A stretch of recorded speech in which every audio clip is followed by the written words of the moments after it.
Try this again.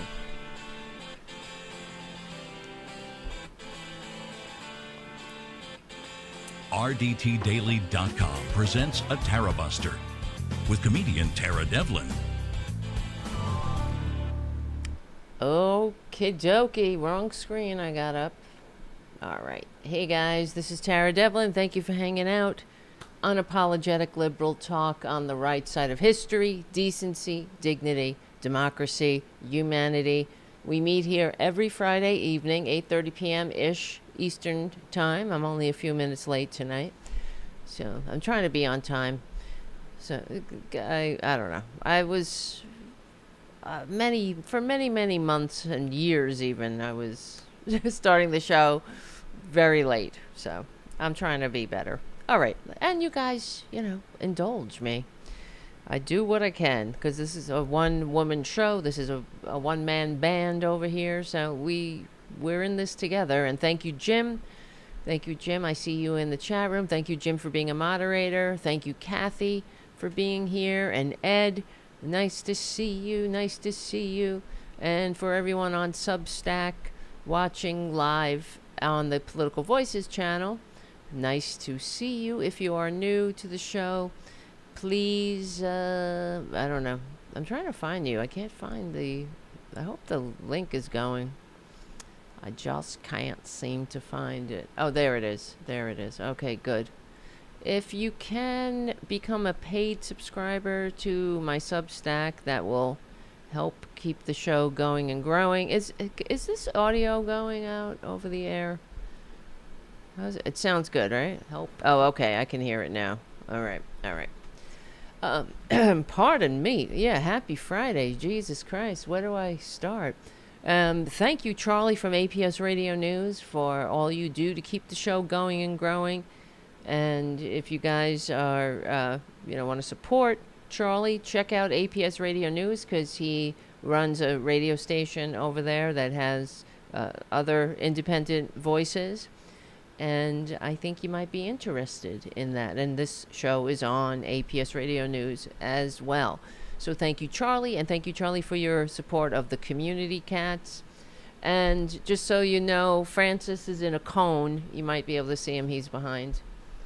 He's laying there. He had to have an operation on his... He had some kind of... I don't know. I have to find out what's going on. I'll fill you in more. He had some kind of scab. This happened once before. I assumed it was an injury, and then he licked it and got it all yucky.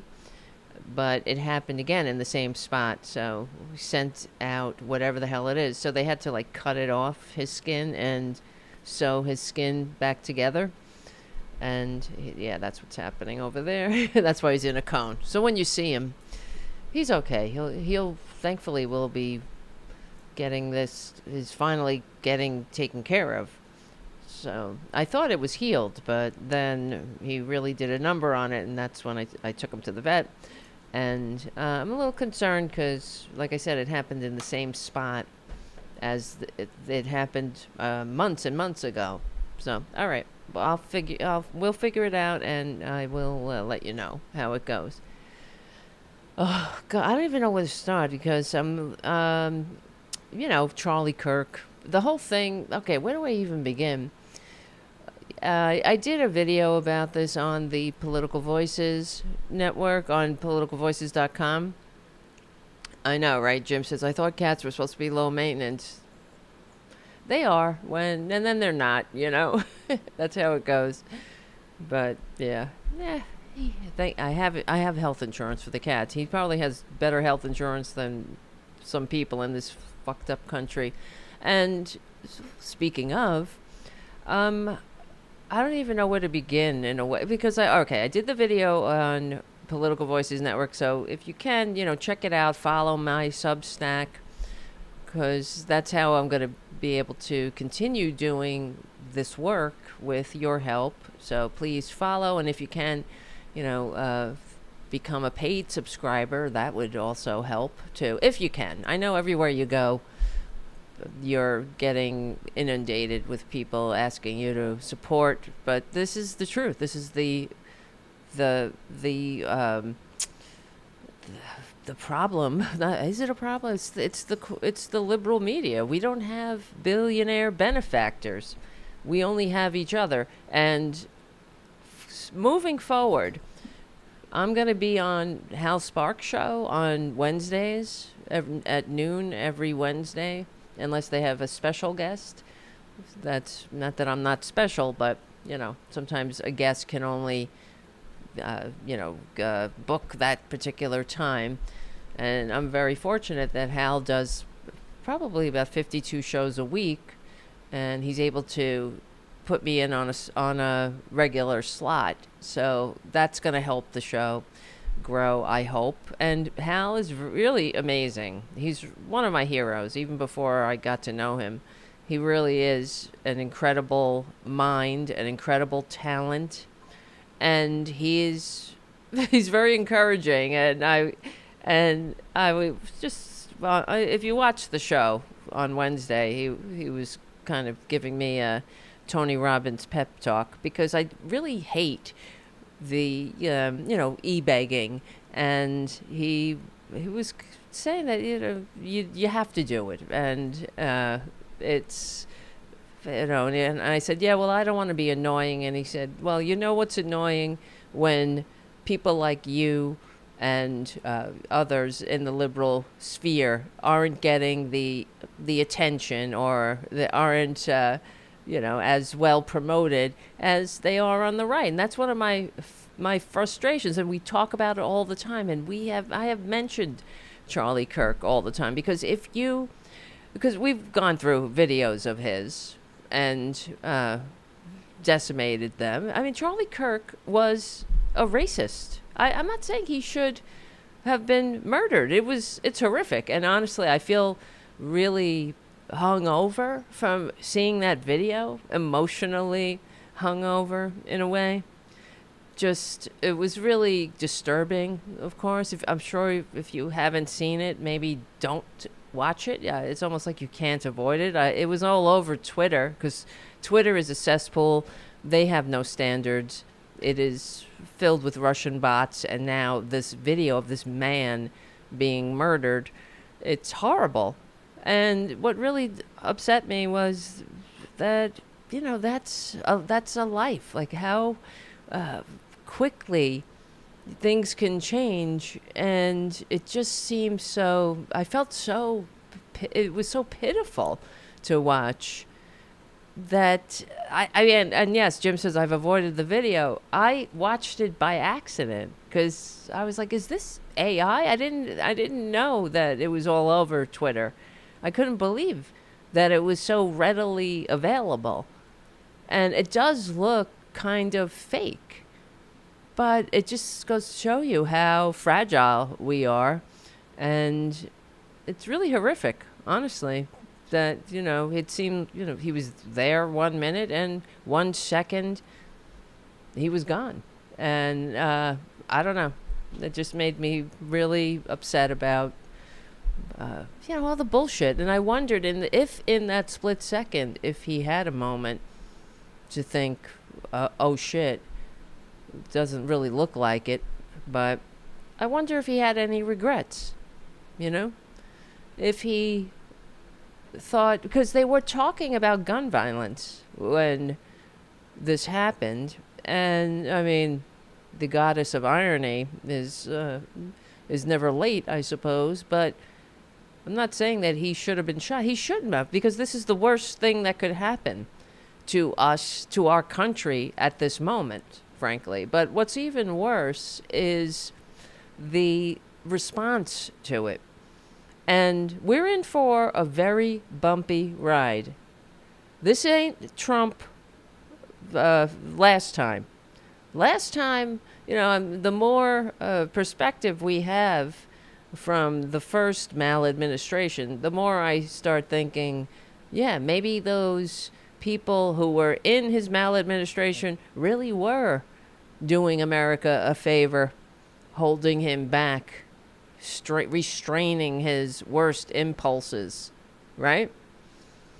But Now, there's nothing to restrain him. He is completely lawless and unhinged and unleashed because of he's completely co-opted the Republican Party and the corrupt and illegitimate Supreme Court and the Article 1 of the Constitution, the real Article 1 guy, Mike Johnson.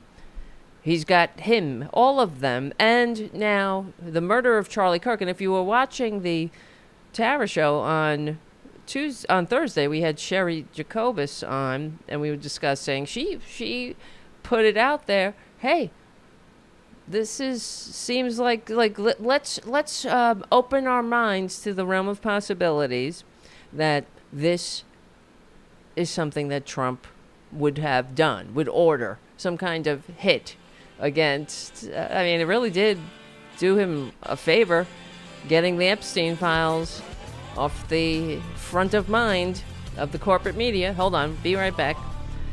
And, I'm not one that always goes to conspiracy theories, but it does seem a little sus. I don't know. I'm just, whatever. I'll just leave it out there. And it really is convenient, and no one is playing it up more than Trader Trump. Now, they don't, and I wrote an article about this on the Political Voices Substack and did a video for Devlin versus the News.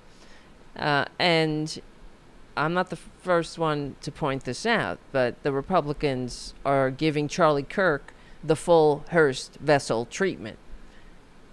Just like fascists. Now, according to Republicans and Trump, like he went on Fox News, not to heal the nation, because that's not what he does, but to pour gasoline on the fire. And that filthy fascist baboon even justified violence coming from the right. So that's what we're dealing with, a fucking traitor to America. And that's why I will never forgive people who voted for that. I'm very sorry. I will have to bring it up every week because I'm not letting it go. I will not forgive, I will not forget people who voted for that. Shame on them. But there will be a reckoning. And the only thing that I keep hanging on to is that this too shall pass. It will. We will get through this. We will get to the other side. And but there's going to be a lot of pain in between.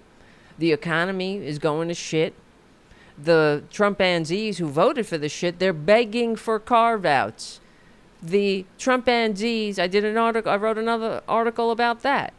How the Trumpanzees in Arkansas, are begging for the Biden grants that Trader Trump, did away with, and Elon Musk did away with. And the fact is, these farmers who are, some of them, and they met to commiserate and to beg their Republican representatives to please help them, give them some government handouts, give them some socialism. And these same Republicans, no one points out to them, they created this. And Charlie Kirk created the environment that in which he lost his life. I'm not saying, and this is the thing, MSNBC fired one of their analysts. I don't know why they fired him. Matthew Dowd? What did he say? He didn't say anything wrong. Right? He said, let's see, let me get the exact quote. He said that on Katie Tur's show that Kirk had been one of the most divisive, especially divisive younger figures in this, who is constantly sort of pushing this kind of hate speech and sort of aimed at certain groups. I always go back to hateful thoughts lead to hateful words, which then lead to hateful actions. And I think that this is the environment we're in. And he said, you can't stop these you can't stop with these sort of awful thoughts you have and then saying these awful words and not expect awful actions to take place. And that's the unfortunate environment we're in. And then he apologized for his comments, saying on Blue Sky that his thoughts and prayers were with the family and friends of Charlie Kirk. But can somebody point out to me what he said that was wrong? Isn't this the perfect time to discuss the consequences? You know, the party of personal responsibility doesn't want to take responsibility. I'm not saying that, look, if I had my way, a young man, a young cis white male, child of Republicans who was playing with guns since the time he could walk, wouldn't have access to any kind of weapon of war. That's for sure. Because the maggots are pointing out, it wasn't an assault weapon. It was a long gun. It was a long-range gun. Well, whatever. This gun culture bullshit in an environment in Utah where Charlie Kirk was murdered, that's an open carry state, and they just passed a law where you can carry guns on college campuses. So he created the environment, and let's not forget the words, his filthy words that came out of his filthy fascist mouth when less than a week after 3 children and 3 adults were killed at the Christian Covenant School, Charlie Kirk said it was worth it. That's worth it. The death of children, there's just the death, needless death is worth it for the price we pay for the Second Amendment. Because, I mean, what a beautiful, wonderful amendment that is. Ridiculous, bullshit, sick. And frankly, I'm sick of it. And it's not going to get any better because the Republicans have no interest in making it better, as we see by how they're reacting to Charlie Kirk's death. They can't look at themselves in the mirror. They're not looking in the mirror at all. As always, they're pointing fingers and spreading lies, just as Traitor Trump did on Fox News, saying that, it's the radical left, before we even knew. We knew nothing. And who is this person? It doesn't matter. He's a young, disaffected young man who doesn't know, who the fuck knows what ideology, why, what's his motivations. What's his motivations? He lives in a blood-soaked madhouse where social media on Twitter, a safe space for Nazis, where there's no empathy, where people like Charlie Kirk say empathy's the worst thing that human beings can feel. I mean, this is who Charlie Kirk was. And they're turning him into Martin Luther King Jr. Some Republicans are even saying that he should lie in fucking state in the Capitol. And guess what? They just might do it because that's how repugnant they are. They take everything that's decent and they ruin it. And then this is right out of the Nazi playbook. Hoerst Wessel is the case in point. And in fact, I'm not the only one who pointed it out. George Conway wrote about it. I was saying it on the Tara show. They're Hoerst Wesseling him, just like they tried to do with Ashley Babbitt. And not that they're not doing it with Ashley Babbitt. They are.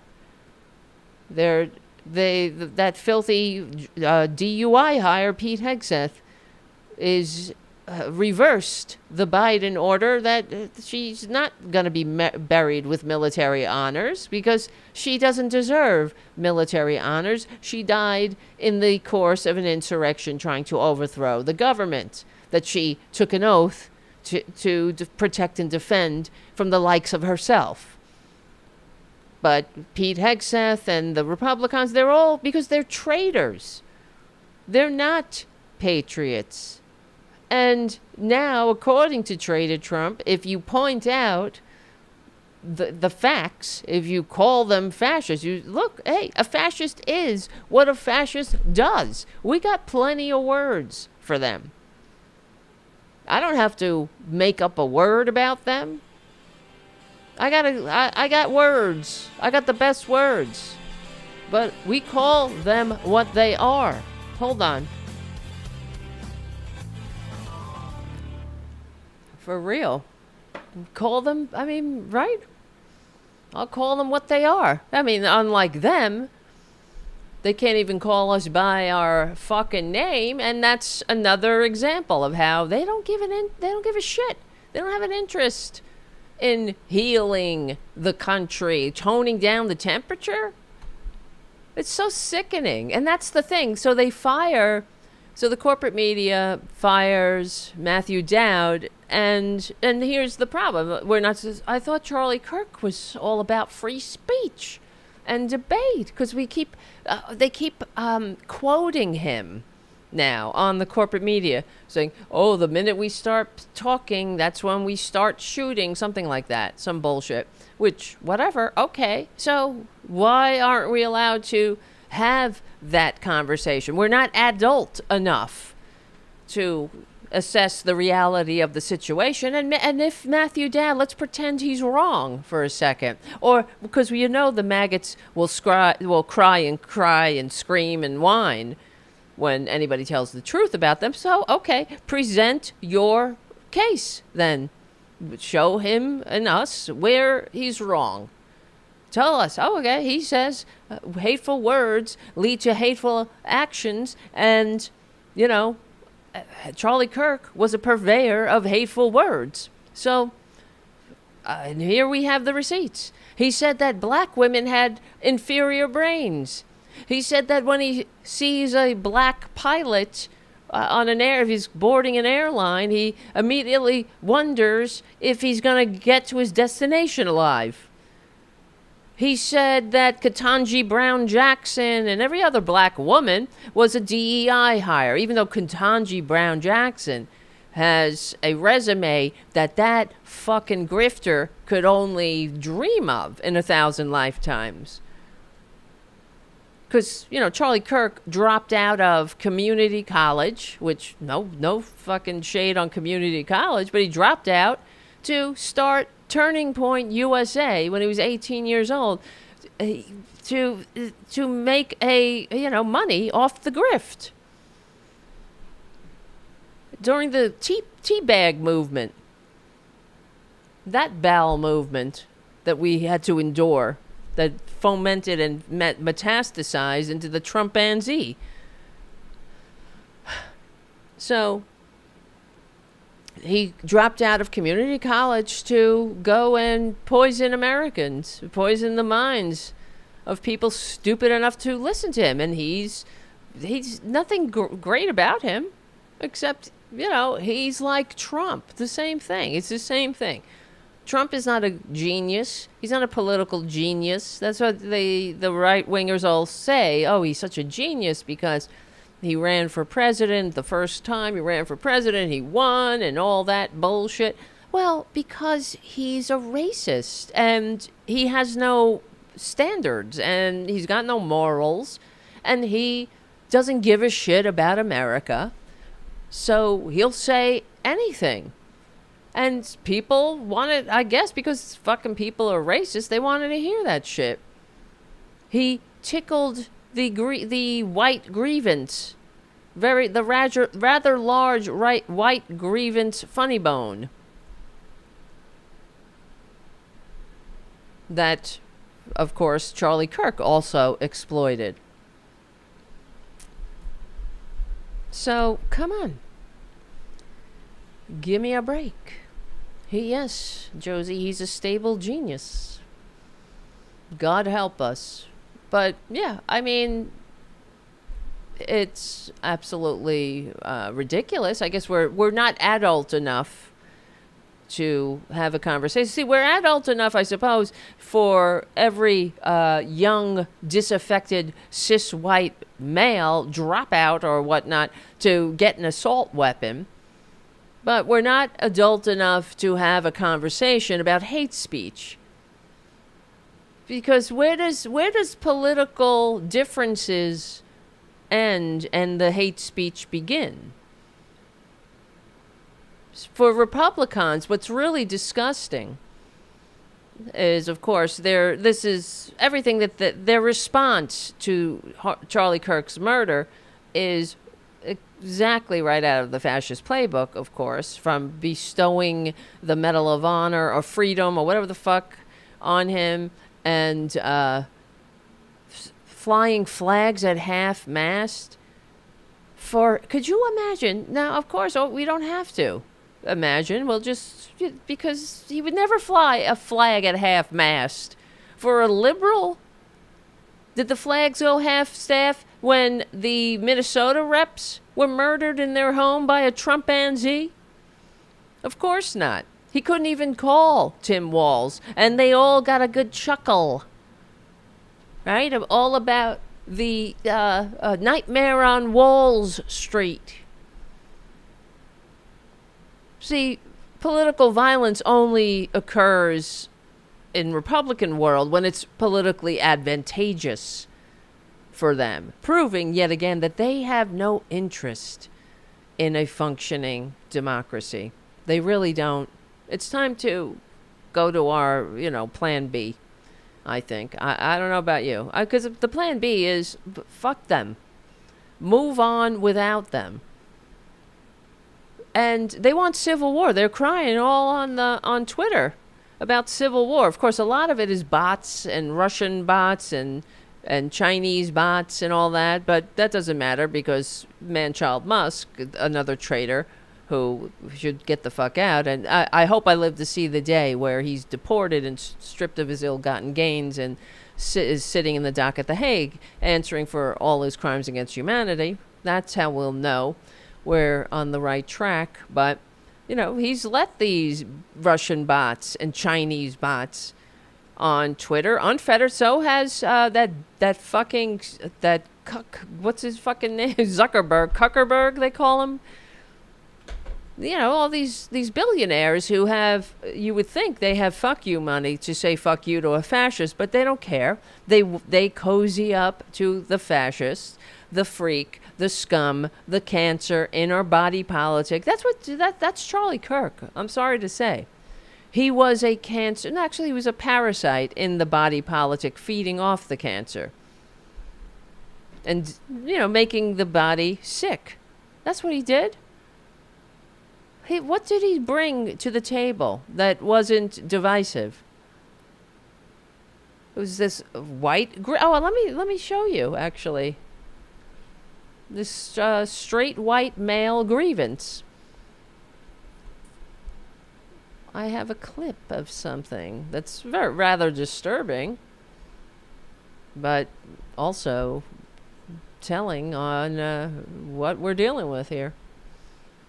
Where's my eCam? Here we go. That's another video we're going to talk about in a little bit, which is another terrifying moment. Let me see. I have my videos here. Let me see. Oh, here it is, right in the front. This is a video of a Charlie Kirk memorial that occurred last night. Fight back! White man, fight back! White man, fight back! White man, fight back! White man, fight back! White man, fight back! White man, fight back! See, and it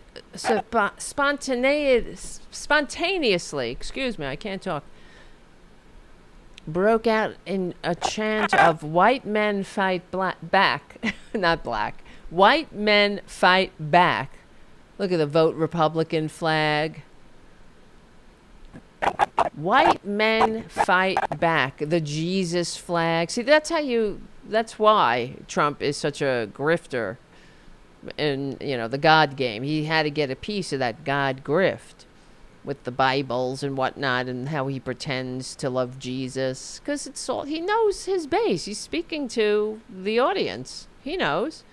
He's not a leader. He's a follower. Because he's nothing. He's a sociopath. He's a narcissist.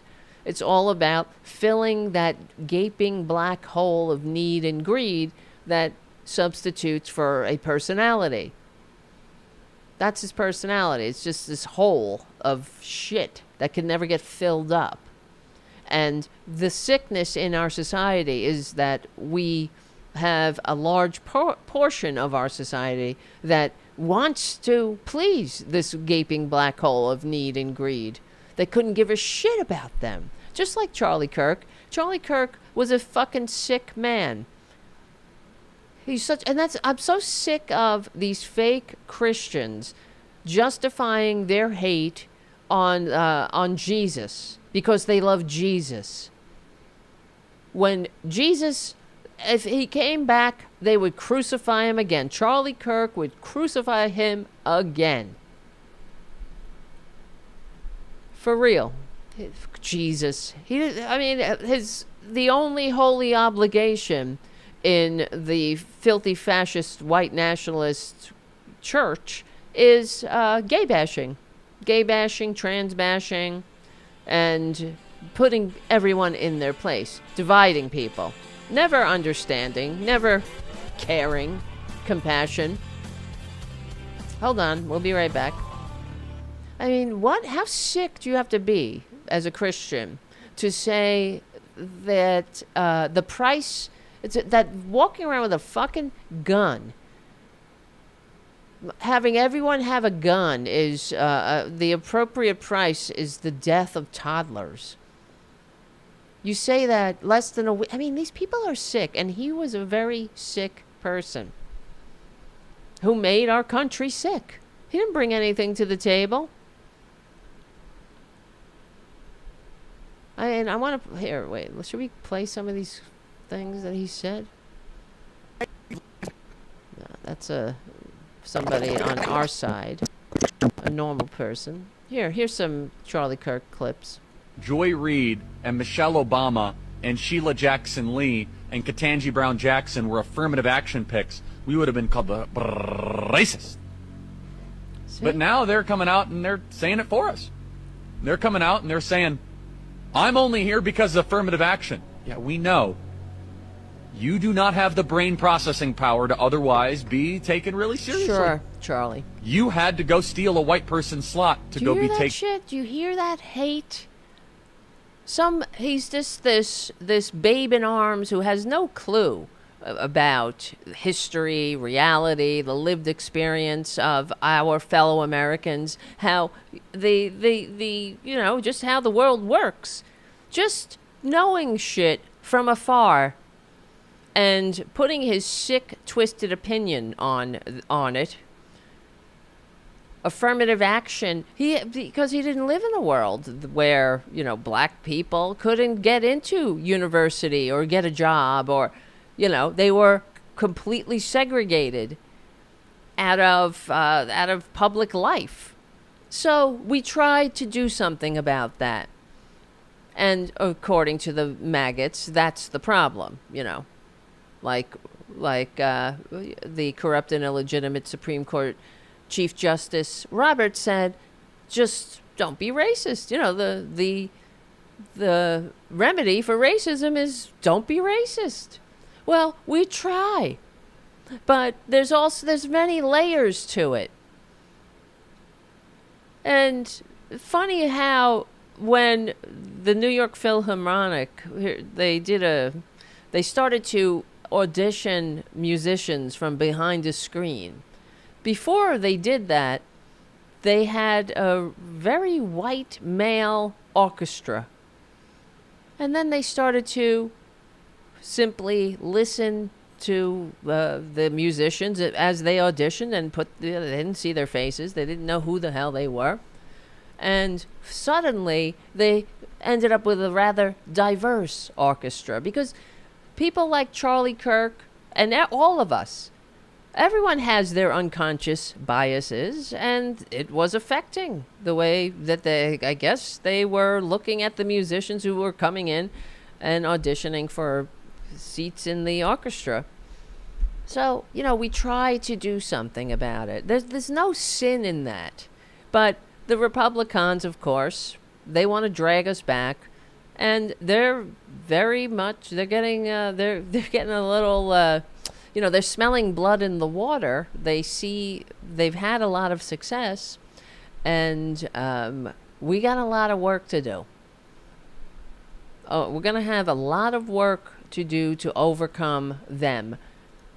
And honestly, the way I feel is, if it ends up, I really don't want to live under this tyrannical minority death cult anymore that has no interest in a democracy. I would have more respect for them if they simply said, look, we want an authoritarian fascist state.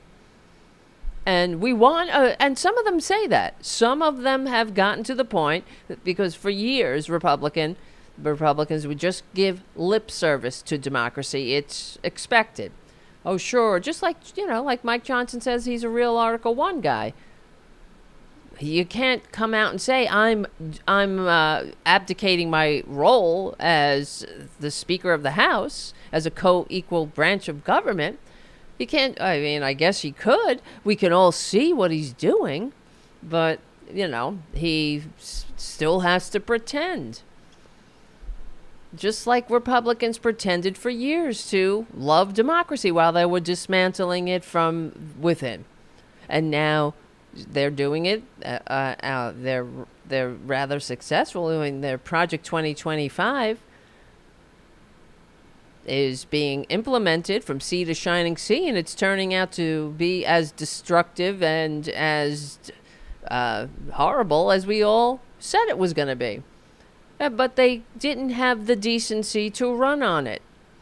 Traitor Trump, I have video of him. I could probably just Google it and find it, or search on my computer, of him saying, not just saying that he never heard of Project 25. He would deliberately mispronounce it, but that he was angered that those dirty Democrats were saying that he was someone who was going to implement Project 25. They're lying, and they're lying about this. I said I didn't like Project 25. Well, here we are. You have people who wrote Project 2025 in your cabinet, and they're implementing it. But yeah, the whole thing is about dragging us back to the system the founders fought a revolution to escape. And now, once again, whenever anything happens, the Republicans take it as an opportunity to say that the problem isn't them. It's not the gun culture they created. It's not the culture of hate, the culture of political violence they foment, the way that they abuse people, the way that they fundamentally loathe this nation of immigrants, this nation, this multicultural democratic republic that they loathe. According to them, anyone ever asking them to please just move over a little and let us have a seat at the table, that's assault to the likes of Charlie Kirk. The perpetually aggrieved white male. It is one of the tenets of fascism. Professional victimitis. Of course it is. That's how you get to, and you can hear it with Trump and everything he's saying. That disgusting speech he gave from the Oval Office. Shame on everyone who voted for him. When I was watching that speech, that's what I was thinking. Shame on you. Shame on this fucking country. But when you hear it, and then he went on Fox News, because what has he got to fucking do? He's only the president. He doesn't want to be president. He wants the trappings of the presidency. That's why he's, he's the first one who announced the death of Charlie Kirk. Like, who are you? Can we get a minute? We don't need you to make the news announcements, baboon. And then it was across the ticker. Trump says Charlie Kirk is dead. Can we get a fucking minute without this guy? No, we can't, because that's Trump. That's a fascist. That's the authoritarian dictator. He has to insert his ugly carcass into every crevice and corner of our culture. we can't have anything without him. We can't have the tennis match or football match. We can't have shit without this fucking baboon. It's like Kim Jong-un over here. That's really true. So, I don't know how much longer we're all going to have to take it. But the fascism is dripping right from his filthy fascist lips as he's blaming the radical left for the culture that he created. That's the other thing that's really annoying me when I'm watching the corporate media. And I watch it, as sociologically, really. Because, I urge everybody to just step back when you're watching the corporate media and just, watch it from with a critical eye. Because, well, maybe not. If you want to not have constant blood pressure issues. But I mean, the whole the conversation is so infantile, and all of the pundits are discussing this horrible event, but nobody has the fucking balls to simply say, this is Trump's fucking fault. Oh, it's both sides. They're doing the both sides bullshit again, of course. And no one on the right, no one on the left is calling, is making jokes about this. Yeah, they can find a few randos on the internet who, many, I'm sure, are Russian bots and Chinese bots. But you won't find the daughter of the president of the United States, the former president, or the son, or any relative, or the vice president, or a Democrat in any position of authority mocking this event. Hold on. We'll be right back. All right. Hold on. Let's finish with this. Charlie Kirk. Somewhat seriously, play cut 52. Listen to this bitch. But I rise today as a clear recipient of affirmative action. Yeah. Particularly That's in why higher we need education. Affirmative action, so people I may can have get been ahead, admitted on have a affirmative chance. action, both in terms of being a woman and a woman of color. But I can declare that I did not graduate on affirmative action. This is my personal story. I hear because of action affirmative. She can't even say that. We know. It's very obvious to us that you were not smart enough to be able to get in on your own. I couldn't make it on my own, so I needed to take opportunities from someone more deserving. This is how arrogant. Like you, Charlie? Like you? This is what I mean. These people cannot compete. If this is why they need to hang on to their white privilege with all their energy, with every filthy fascist lie they can muster, because if all things are equal, we will see how inadequate they truly are. That's what they're afraid of. And it really does sound like he's projecting, of course. Joy Reid and Ketanji Brown Jackson and Michelle Obama and Sheila Jackson Lee are. They're so narcissistic, they think this is persuasive. They think we're like, oh, of course. That's why we need affirmative action. Because you have impressed us with your brilliance. Of course. Oh no, imagine the world without Joy Reid. Imagine the world without Sheila Jackson Lee. Wow. Or Michelle Obama. See? Or I don't want to say, the goddess of irony. Imagine the world without Charlie Kirk. I guess I don't have to. Now, I feel bad about it.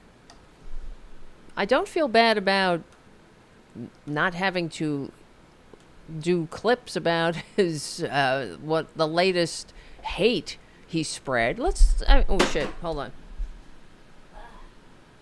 I always do that. Knock my mouse off the table.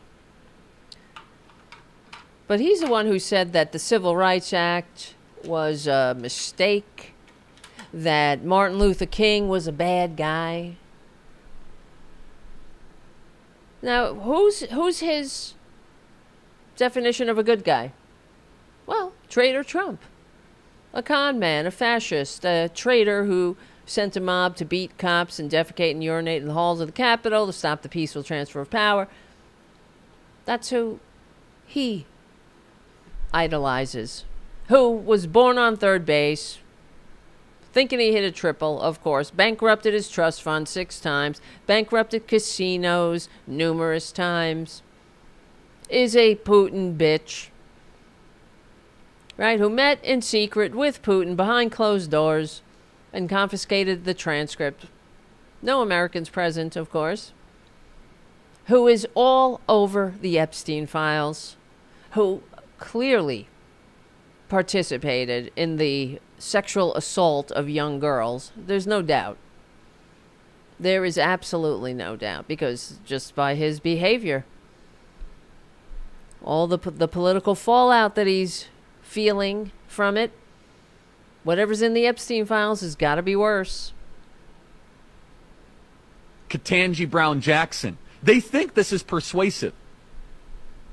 They think as they kind of now reveal that I'm only here because of anti-white, anti-Asian forced discrimination policies. Forced discrimination. That turned me into a bitter, resentful activist that hates white people, honestly, through our pop.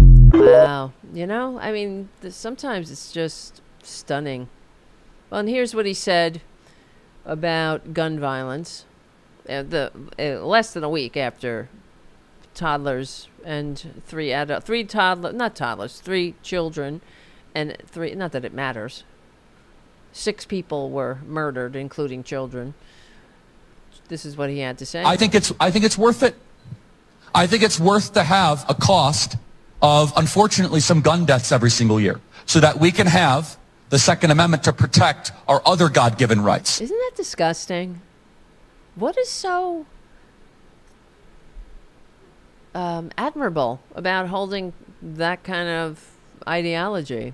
Well, how much damage, I mean, like, how horrible you have to be as a human being to hold that kind of point of view, to call yourself a Christian and completely dismiss the grief of others.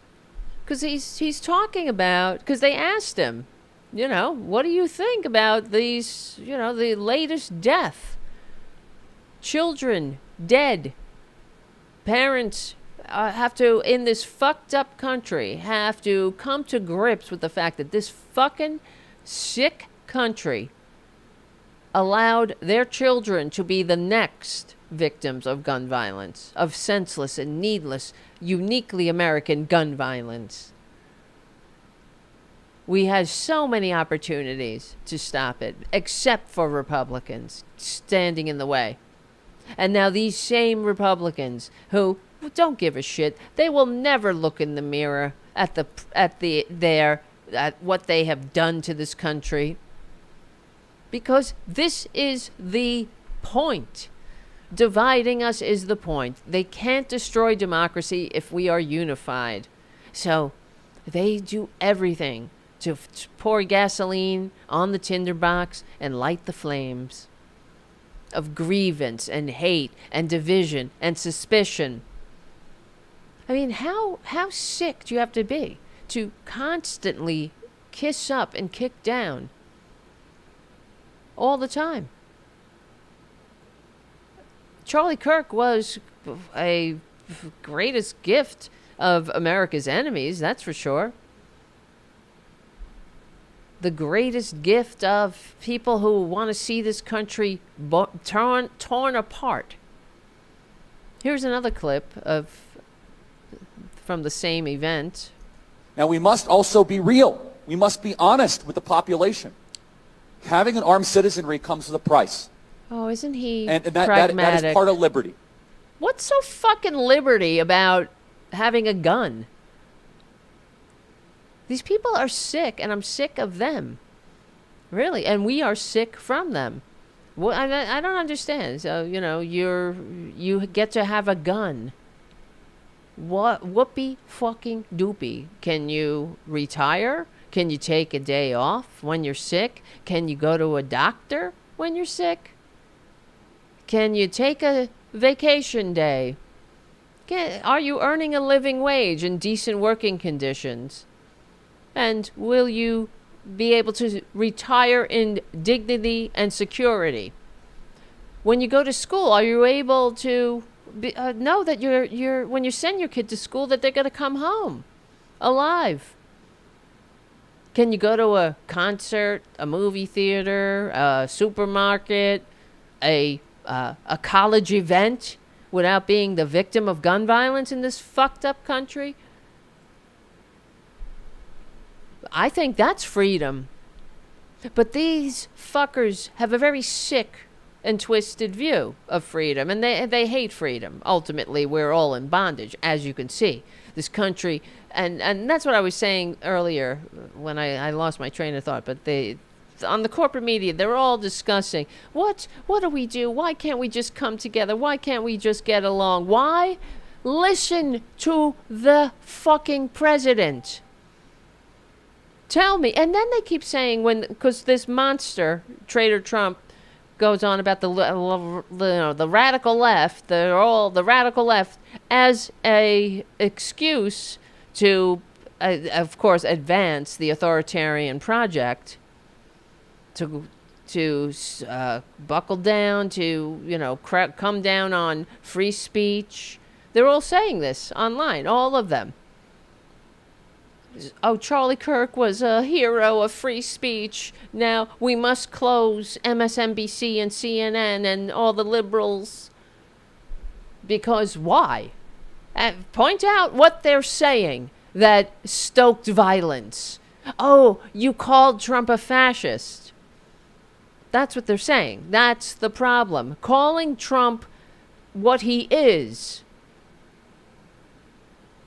Well, they could call us fascists, socialists, communists. They can't even call us by our fucking name. But they're the victims, right out of the fascist playbook. They want this purveyor of poison to lie in state. They're going to give him the Medal of Freedom, forever dishonoring that honor. As they do. Everything they touch, they turn to shit. It's all a performance. Ultimately, they have no sincerity. They're not sincere partners in governance. That's why they can't call us by our names, because they don't fucking want to have a functioning government, not a functioning democracy. Hold on, I'll be right back.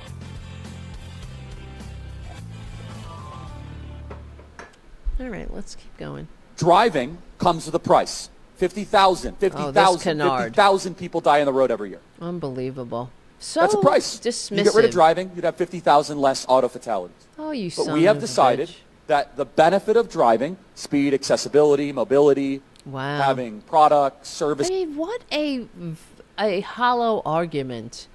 The slippery slope argument, driving argument. We try not to. I mean, the only purpose for a gun is to kill somebody. That's not the purpose of a car. And we try to mitigate the damage or the risk involved for all of us by having insurance, by wearing seat belts, by making you have to pass a test to drive. What do? You don't have to qualify to get an assault weapon. That's why I don't understand these maggots. What part of well-regulated militia don't they understand? Of course. The well-regulated militia who shot Charlie Kirk was not a well-regulated militia. It was just one dude, one fucking disaffected asshole, poisoned from whatever bullshit he was eating up online. I mean, before you turn, he's not even 25 years old. Your brain is not fully developed at that time. That's why these young white men are so susceptible to the poison that Charlie Kirk spews.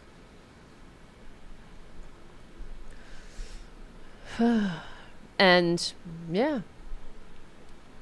it's not the same. I mean, driving a car.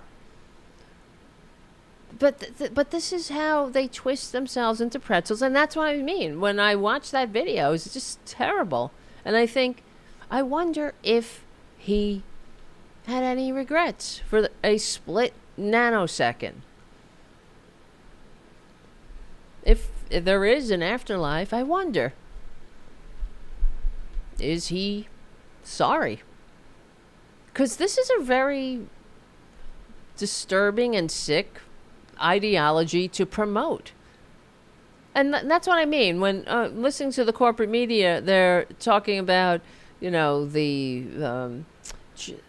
have the right to our political opinions. Well, why don't you name some of his political opinions? Corporate media, they simply are keeping that out of the conversation. What did he say? If I see a black pilot, I'm going to be like, boy, I hope he's qualified. Give me some of his opinions that are so, I don't know, so wonderful that this guy needs half fucking flags at half-mast. He deserves flags at half-mast. They didn't have the flags at half-mast for the Minnesota lawmakers or anybody else, of course, right? Trader Trump battled them to have the flags at half-mast for Jimmy Carter, right? And for John McCain. But for this snake, because he poisons the minds of the people, and that's what they want. They're not in government to serve. They're here to destroy. I don't want to show this video actually has a very graphic beginning. They show the actual event. I'm not going to show that. These are wokeism or Marxism combining with Islamism to go after what we call the American way of life. But what's the American way of life? White people, straight white men in control. Straight white rich men. Everyone else knows their place. Women in your place. Gays in the closet. Trans people, whatever. Go kill yourselves. Everyone in your place. Black people, you know your place. They'll accept you if you're a black person only in the way that if you are completely bought into the straight white male superiority. Same thing with women. In order to be a Republican woman in Maggot world, you have to be even more misogynist than the Republican male. The church. We must first look at ourselves as the reason why this is happening. The cancer of transgenderism, which is from the pit of hell. Oh, fuck you. Well, I wonder if you can tell us now that you're in the pit of hell. Say hi to Rush Limbaugh for us. And Andrew Breitbart.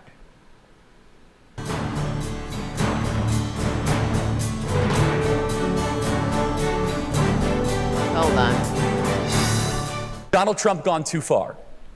Well, I can nitpick at how vague that question is. What is too far, exactly? That vague question. Well, if you saw the event where he was murdered, the questions that they asked right before he got shot was, of course, about gun violence. But they said something. How many? Because one of the questioners said, "How many trans shooters have there been, or trans people?"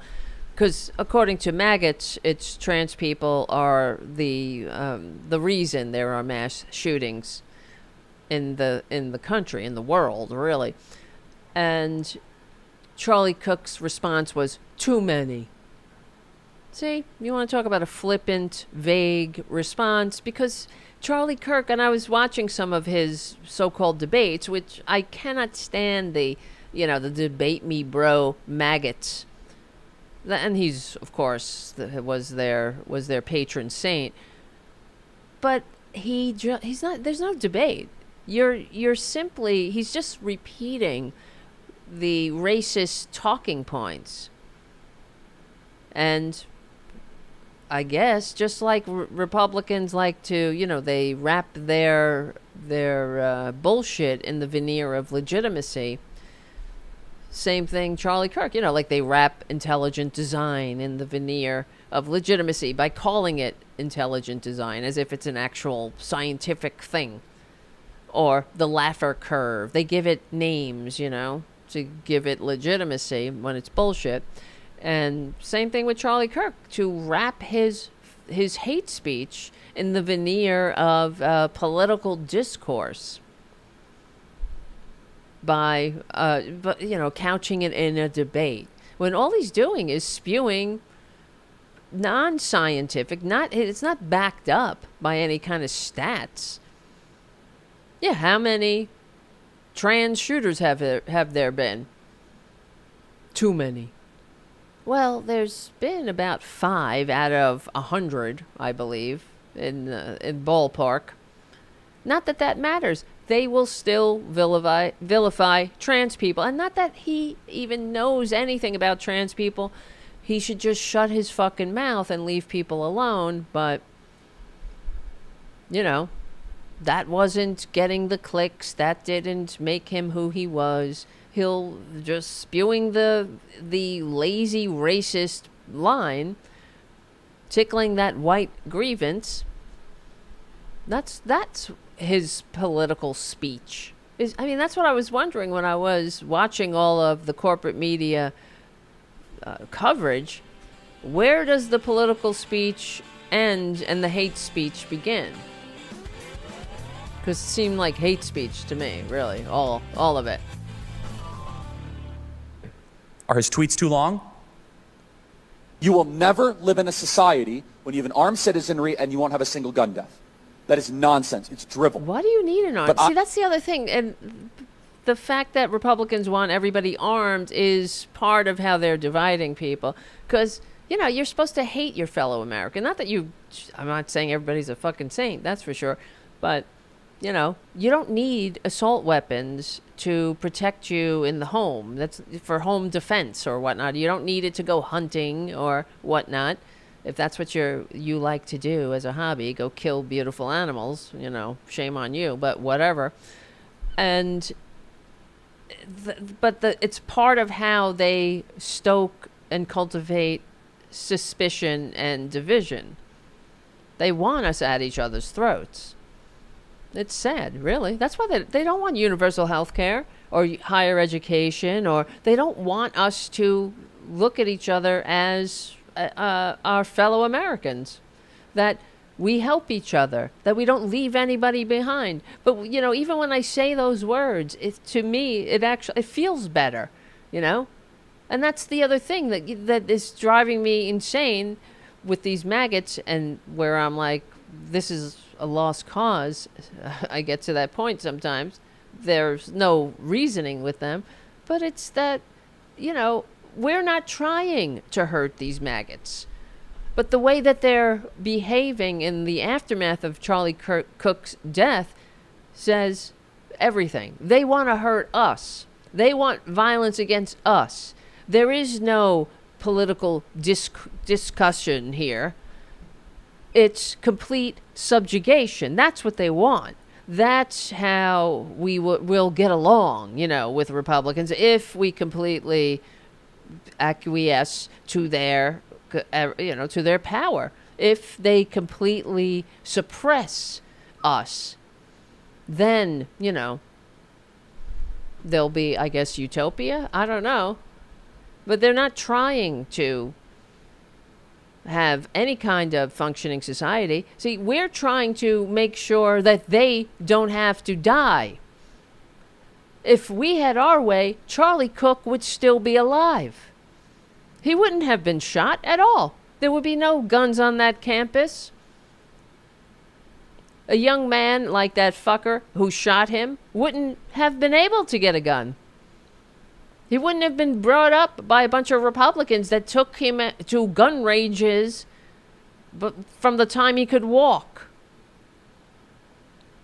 So he's not a liberal raised by Republicans in a Republican state, in a Republican household, with Republican ideals about guns.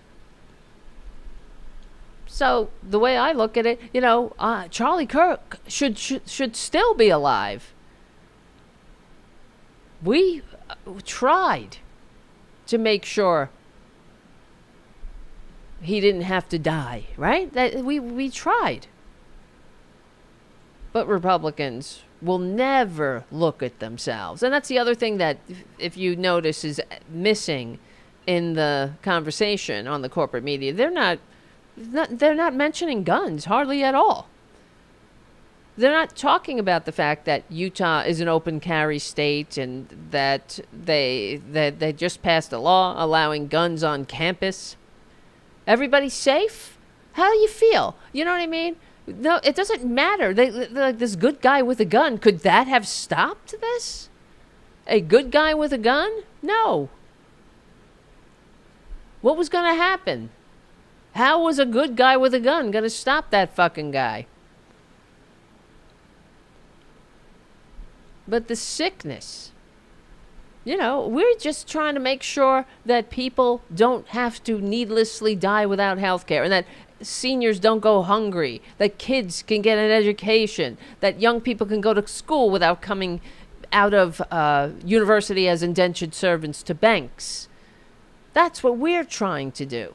The liberals and these fuckers are trying to say that we're the violent ones. We want violence. The liberal loony left, we're violent. We're trying to what aim? We want to make sure that they don't die. And that's why I always say about the conservatives, they are annoying as fuck because they are the albatrosses around our national necks. But how many times do we have to say it? I don't hate them. We talk about it all the time. We want them to get health care. We're trying to make sure they have living wages. I was the one that tried to make sure that these Arkansas fucking farmers didn't have to lose their farms. We were trying to reach them. Stop voting for your own demise. We were saying, right? We were telling them. We warned them. Then there's Joe Biden doing things for these ingrates. And how do they thank him? Let's go Brandon, right? FJB. Well, FJB, F you now, right? You fucked yourself. I think it's worth it. Well, I think it's worth to have a cost of, unfortunately, some gun deaths every single year. Unfortunately. Aren't they so dismissive of the lives of others? That's what's so vile about that statement. I think it's worth it. You're talking about parents mourning children, burying children. I think it's worth it. Sick. Very fucking sick. Well, is it worth it now? I don't, I mean, I'm not gloating in any sense of the word. I think it's fucking horrific. But I don't know. Is it worth it? Is it still worth it? In fact, you guys know, I was playing my Game of Thrones game. I'm on a team. It's an international game. And they were discussing it in the kingdom chat, so to speak. And I was like, I had to fucking jump in. I can't just leave it out there. Because there were some maggots in there. Not everybody, a few.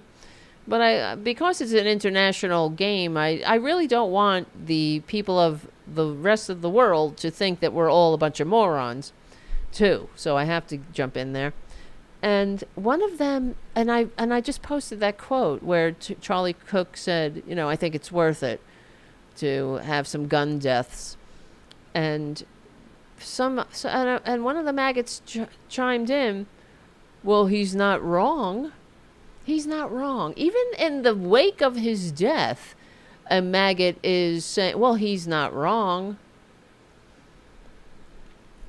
He's not wrong that it's worth it. Well, I guess it's worth it, but it's only worth it if it happens to somebody else, right? This is the other thing that irritates me about maggots. They only see the light when something affects them directly, and I'm sick of that too. So, I don't know. All right, let's keep going, because I just wonder if there's hope for this country. And if there isn't, I'm not going easily or gently into that fascist dark night. That's for sure. And if we have to secede, we should do it. Oh my God. Thank you, Jeffrey, for your super chat. Thank you. Thank you. Thank you. And thank you, Jim, for your super chat. And also being a moderator in the chat room. All right. Thank you, guys. That helps keep the show going and growing. And if you're on the Substack, if you can become a paid subscriber, that helps keep the show going. I mean, this is how we're going to win. And I have to say, I don't know, whatever. Who cares? Fuck them. Because I was like saying, because, you know, they're all saying they're going to crack down on liberals online. Okay? Well, do it. Do it. Right? They're all threatening us, too. They're like, oh, civil war. Okay. Do it. Come on already. Like, enough. Enough with your bullshit. Civil war. Go, please. Here, this guy. This is a traitor. Wait, hold on. This guy's a traitor. And he's reflective of a lot of the maggots. He was pardoned by Traitor Trump. He was at the Capitol. I don't know if he defecated or urinated in the halls or both. Who knows? This video's in regards to Charlie Kirk. And this video's for the fucking liberals. It's war, motherfuckers. We're coming for you. All right. We're coming for you. And spare me your fucking self-righteous bullshit lectures. I don't give a fuck. We're coming for you. Okay. Do it. I mean, I'm really tired. The suspense is killing me, really. What are you gonna do? I just whatever, you know. I just worry about the cats. That's all. I worry about my cats. Who'll take care of them, you know? But I'm like, fucking secede already, please. If you keep threatening to go gold. But there you are. You're still here. Hold on, what time is it? Oh my lordy. I can't believe how fast the show... It's not over yet. Hold on. Be right back. I'm just sick of them. Oh, and let me... all right, before we lose the progressive voices audience in about 20 minutes... Excuse me. I wanted to talk about this Ezra Klein New York Times article that was really irritating. Now, he's part of the problem here. The canonization of Charlie Kirk. How tedious. You know what I mean? It's another example of how infantile we are. Charlie Kirk was practicing politics the right way, Ezra Klein writes. He's, you know, a liberal, supposedly. Where is it? No, he wasn't. He wasn't practicing politics the right way.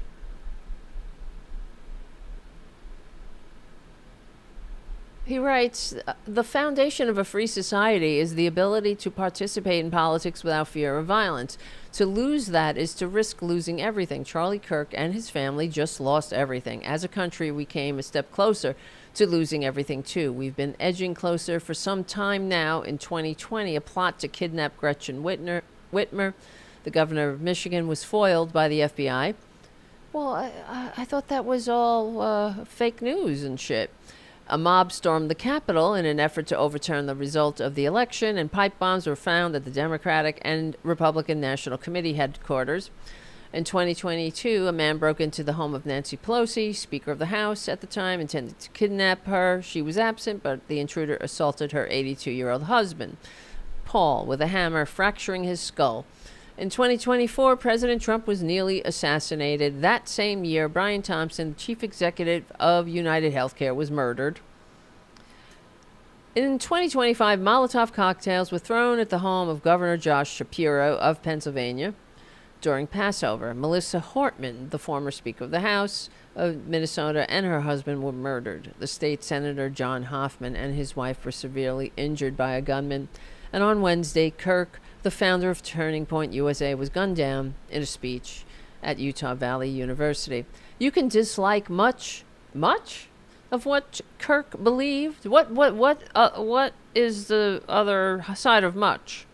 You like some of the stuff he believed? Well, I did like one thing. He did want to release the Epstein files. That is true. And if you saw the Tara show on Thursday, when myself and Tara Devlin, we had Sherry Jacobus on the show, and we were talking about, she went there, that, hey, this has political hit all over it. The maggots are not talking about the Epstein files now, that's for sure. He's really got them riled up. He's got them back on side and back on track, targeting liberals, the party that wants to make sure that the maggots don't have to die without health care. Right? The maggots don't lose their farms or lose their homes, or, the maggots can live in the country that they think Traitor Trump gives a shit about providing them, right? Traitor Trump, you know how much he's made in the last 3 months? He's made himself a few $1 billion richer while cutting lifelines, firing hundreds of thousands of Americans, hobbling our bureaucracy. When I watched that Arkansas meeting where they're all begging the Republicans for government help, a woman they interviewed said that she knows personally of 6 farmers that have committed suicide in the last 6 months because of the tariffs, because they're losing their farms, because they can't make ends meet, and they don't know what else to do with their lives. They don't know what else to do. Isn't that, that's horrible. 6 people directly? And that's not even a year in. And they're just getting started, the maggots. So, we tried. We are still trying to make sure that they don't have to needlessly die without health care. While they're calling for my death, we're trying. We're fighting for them, too. So, Ezra Klein writes, he was one of the era's most effective practitioners of persuasion. When the left thought its hold on the hearts and minds of college students was nearly absolute, Kirk showed up again and again to break it. Slowly, then all at once, he did. College-age voters shifted sharply in the 2024 election. Not that, Harris won the majority of the youth vote, but whatever. Okay, I don't want to read the whole thing, but just getting to the point. Political violence is a virus. It is contagious. We have been through periods in this country. In the 60s, John F. Kennedy, Malcolm X, Martin Luther King, Robert F. Kennedy, Medgar Evers, or liberals, by the way. Oh, God help us. American politics has sides. There is no use pretending it doesn't. But both sides are meant to be on the same side of a larger project. Yeah, we are. That's what we keep saying. Yeah, we hope that. But they're not. Clearly, they're not. If they were, traitor Trump, when the minute he blamed liberals, before anybody had any information about who murdered Charlie Kirk, he was out there blaming liberals, pouring gas on the fire. And what did the Republicans say in response? Nothing. Forget a moment of silence. Their response was silence. They don't stand up to that baboon. They should have said something. If they had a sincere interest in a functioning society, they should have all stood up and said, hell no, we aren't like Trump. Don't listen to that fucking baboon. He's the reason we're in this boat. That's the truth. But Kirk and I were on, he writes, this is Ezra Klein, we're on different sides of most political arguments. We were on the same side on the continued possibility of American politics. See, this whole article completely whitewashes Kirk's entire agenda. He was not a sincere practitioner of American politics. He was a poisoner. He was somebody that was feeding off the disease in the body politic and making it worse. That's what he was doing. He was a maggot, feeding on the corpse of the diseased tissue in the body politic and getting nice and fat on it and sickening the host. That's what he was. Never missing an opportunity to divide and kick down on the politically unconnected, the powerless, the poor, women, minorities. Never ever extending a moment to put himself in the shoes of others, caring about why even have a fucking country if you don't have empathy, right? You know, when I think about the sacrifices, and we talk about it a lot on the show, about how those young men who sacrificed their lives storming the beaches of Normandy, you talk about empathy? That's the greatest act of empathy. They didn't do it. They did it for us, for the country, to fight a fascist like Trump. And there's no... there's a lot of bluster and bloviating, but there certainly isn't no honor and decency. How do you honor that sacrifice? You honor it by tearing your country apart? You honor it by attacking less than 1% of the population, a very obscure, very small minority that is misunderstood, that's scared, that's isolated, misunderstood, that's completely targeted by the most powerful fucking person in the world targets the trans community. And what does Charlie Kirk do? Pile on. Just pile on the pain. Guys, that's the end of the Progressive Voices part of the show, but there's more show at youtube.com/c4channel/Tarabuster and at the Political Voices Substack, politicalvoices.com. We will win. Thank you, Charlie, from APS Radio News. We're on the right side of history, decency, dignity, democracy, humanity. We stick together, we win. My name is Tara Devlin. Check out the Tara Show every Tuesday and Thursday with myself and Tara Devlin. And become a paid subscriber to the damn Substack. All right. I don't know. And yeah, we have a lot of good guests on the Tara Show. We had Hal Sparks. We had Senator Ron Wyden on the show. We had Joe Walsh. We had a lot. A lot of people. E. Jean Carroll. Can't believe it myself. Ellie Leonard, who's great. If you're not following her stuff, you should be on Substack. All right. Well, I want to talk about this other thing that happened, and it's really disturbing. And I'm not hearing much about it now, and it kind of fits in with the what I'm hearing on the corporate media, how, you know, Charlie Kirk was all about free speech and freedom of speech and can't we all get along and all that shit. But did you see this? This really sent a chill down my spine. And you think we're not in fascism? Well, buckle up. Did you see what happened at Texas A&M?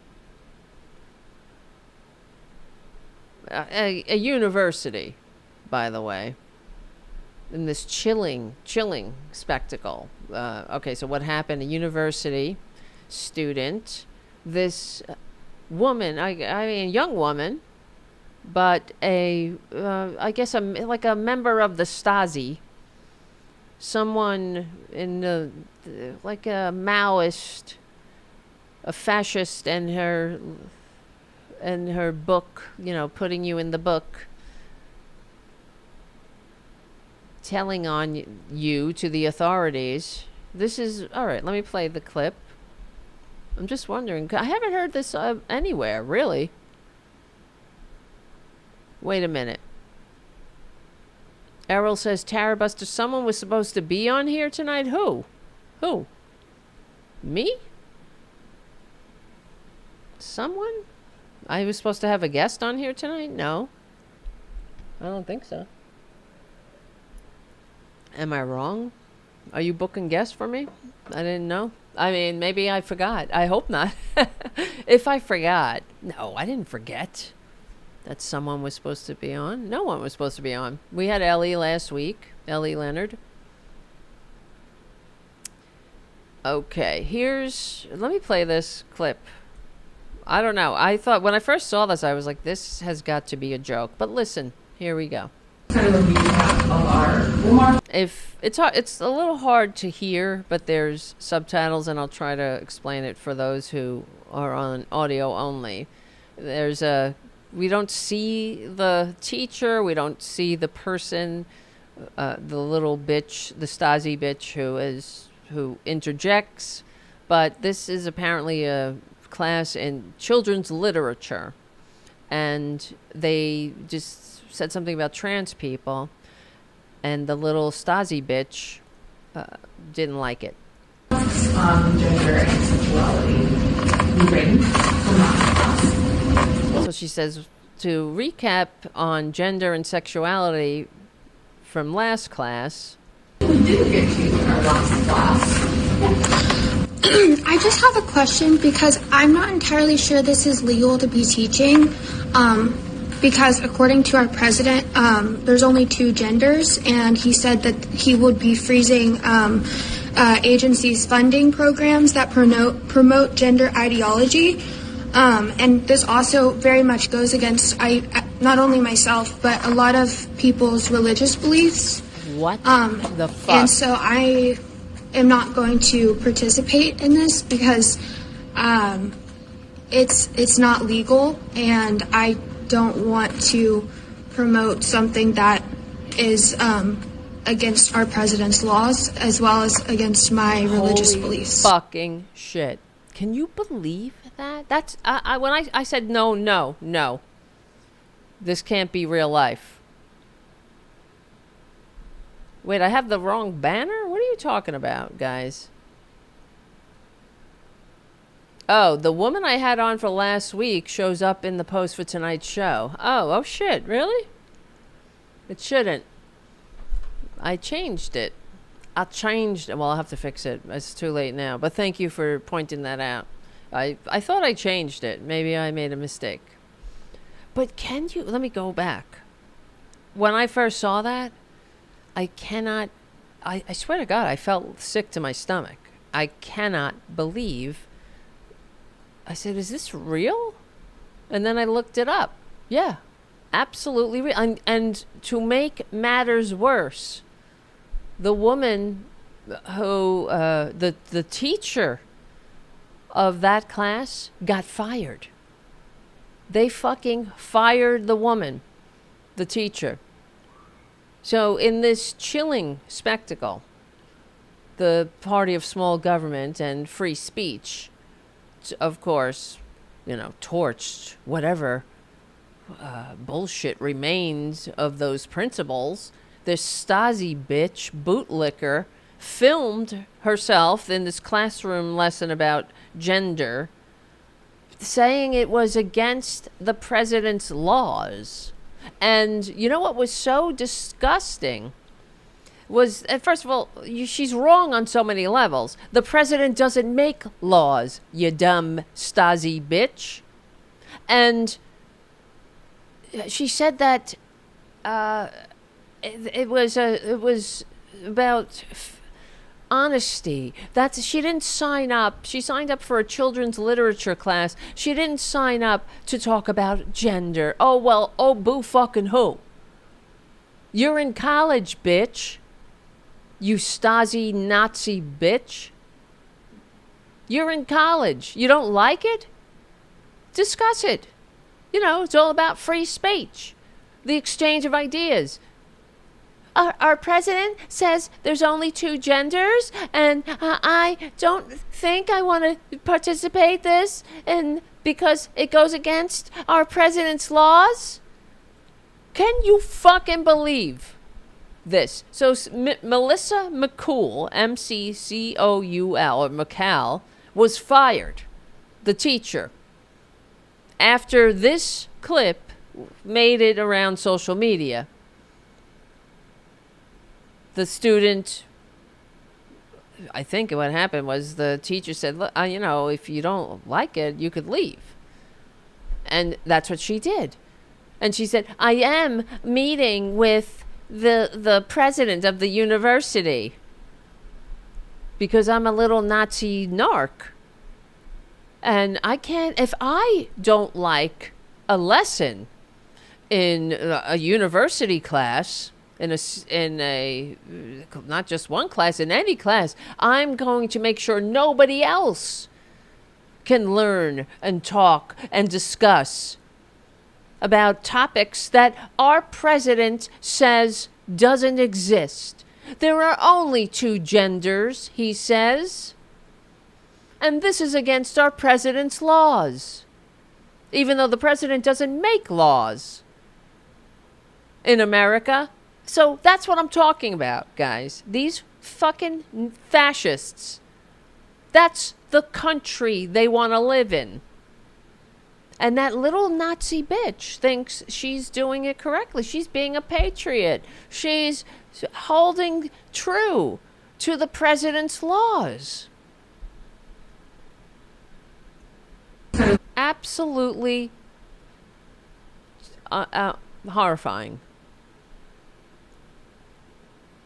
And my religious beliefs? Well, why don't you discuss that? It's against the laws and my religious belief. Well, talk about it. Right? Why don't you discuss it with your teacher and your classmate? Oh, wait, I have a longer clip of it, actually. My president's laws? Let's see.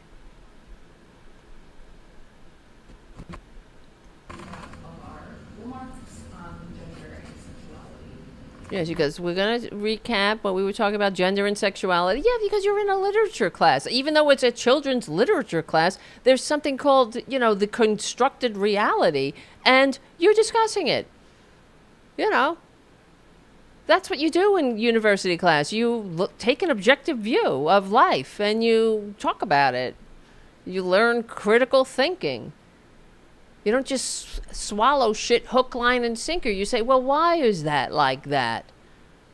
Why is it? You know, that's how, that's the mark of a successful civilization.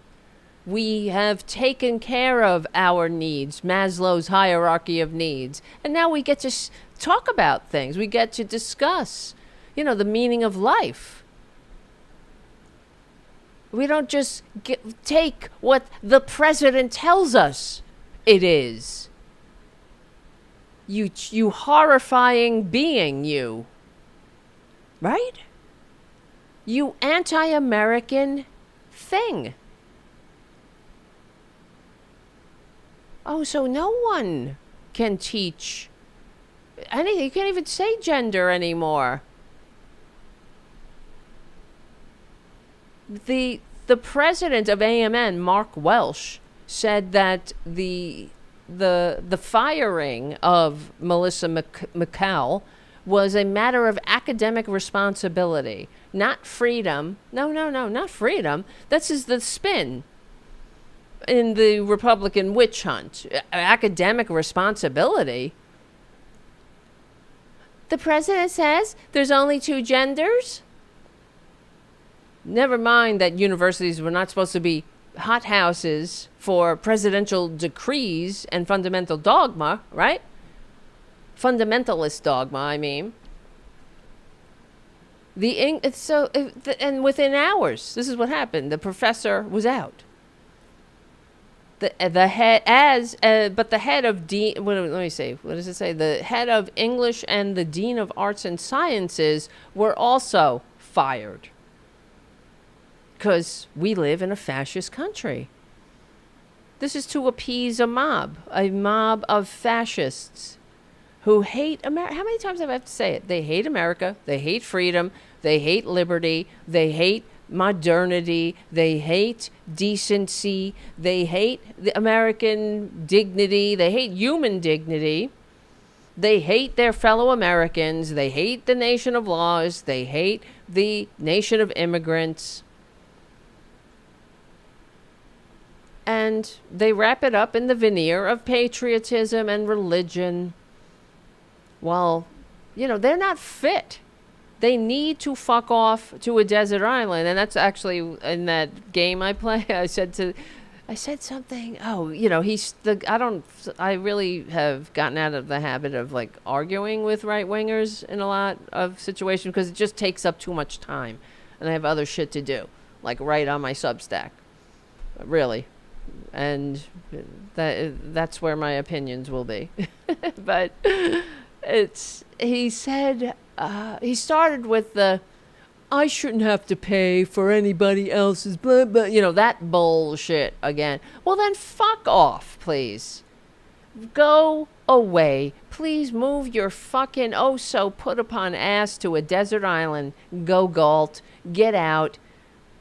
Republicans want all the benefits of civilization, just none of the responsibilities we have to each other. But this situation here is case in point that they are not fit. This is the kind of country they want. And that bitch thought she was doing the right thing by raising her hand in the middle of a university class and saying, the president says there's only 2 genders. I mean, listen to her. With that stupid upspeak and her ignorance on full display. What's the point of going to college, honey? Go away. Go your trad wife life. Fuck off. This is a literature class. In universities, you know, here's the truth, little girl. Gender is a construct, just like race. I know. But the president says it's not. Because he's a baboon. From another time. And he's 80 fucking years old with cankles and a half a face that's melting. Because he had a stroke. Or something. A series of strokes. He's a horrible waste of human DNA. And he's not long for the world, really. We're all headed to the same place, some quicker than others, of course, but I'm not saying, you know, legally and peacefully. So, fuck off. gender as a construct in storytelling, gender is something that is discussed in university classes, especially in a children's book, because, you know, it matters, you know, who's in, who's out, what the characters are doing in their gender roles. What are they doing? Are they breaking gender norms? Are they not? Are they, you know, and what is the history of the book? What time in you know, was the book written, and what were the events of that day that were going on, and how did they influence the constructed reality in the book? You know, this is what you do in college. It's not an assault on you and your religion, honey. It would be actually beneficial to you to open your tiny mind. I don't want to talk about it. Gender, our president says there are only 2 genders. We cannot talk about it. And in fact, here, let's listen to the full thing. I just have a question because I'm not entirely sure this is legal to be teaching. This is legal. Because according to our president, there's only 2 genders, and he said that he would be freezing agencies' funding programs that promote there you go again, right? He shouldn't have the ability to freeze agencies' funding, but, you know, the Supreme Court did something else tonight. I just saw that came up on my phone. I'm like, of course, the corrupt and illegitimate Supreme Court gave Traitor Trump another win. They allowed him, what was it? I wonder if I still have it, if I could look for it. You know, it was something to do with funding. He could freeze funding that was already agreed upon and voted on by Congress. Fuck you, Supreme Court. Corrupt and illegitimate Supreme Court. Yet again. Come to the aid of this lawless president, wrapping the lawlessness around the veneer of legitimacy. Unbelievable. Our president says it's all ideology, and this also very much goes against not only myself but a lot of people's religious beliefs. Well, thank you for standing up for a lot of people's religious beliefs. Well, you're not in a fucking religious class, a religion class. You're in university, honey. This is maggot world. It's maggot. It's a nightmare of maggot proportions. And everyone should not learn. My religious beliefs are paramount. We should all trust me, and I'm the only one that if I'm not comfortable with what you're teaching, I'm going to tell. I'm going to tell the secret police, and you're going to get in trouble. And you're going to lose your job because we aren't allowed to talk about this. This is against the law. Talking about a subject is against the law. That is a fireable offense now. So I am not going to participate in this because it's not legal, and I don't want to promote something that is against our president's laws as well as against my religious beliefs. You certainly have a right to engage in things that you find against your beliefs. Are you suggesting anything else? Yes. You are under a misconception that what I am saying is illegal. She said, you're under the misconception that what I am saying is illegal. Well, can you explain to me how teaching us about gender identity and transgenderism and and that there's more sexes than gender isn't illegal. Huh? Like gender isn't illegal. Gender isn't illegal. What do you mean? Your gender is not illegal. According to President Trump's executive order, if you want me to read the paragraph in the order itself. It's not enough. If you are uncomfortable in this class, you do have the right to leave. Yes. What you're doing is not illegal, and if you would like to claim that it is, you need to talk to the department or the head of undergraduate. Well, I've already been in contact with the president of A&M, and I actually have a meeting with him in person to show all of my documentation tomorrow. Wow. But, we are also aware, and this is part of why there was an observer in the class. yes. I'm not convinced that your proposal will be effective in stopping me from teaching things that are biologically true, because I do have the legal and ethical authority, little of the professional expertise in this classroom. Okay. Which I'm legally. Yeah, no, I am. And then the maggots on social media were all applauding the bitch, the Stasi bitch, and saying the headline was, "Teacher kicks out, religious Trump supporter for confronting on her transgenderism," or something like that. Let me look that up. Oh God, it's so... And I couldn't believe what I was watching and hearing. And that the maggots were supporting it.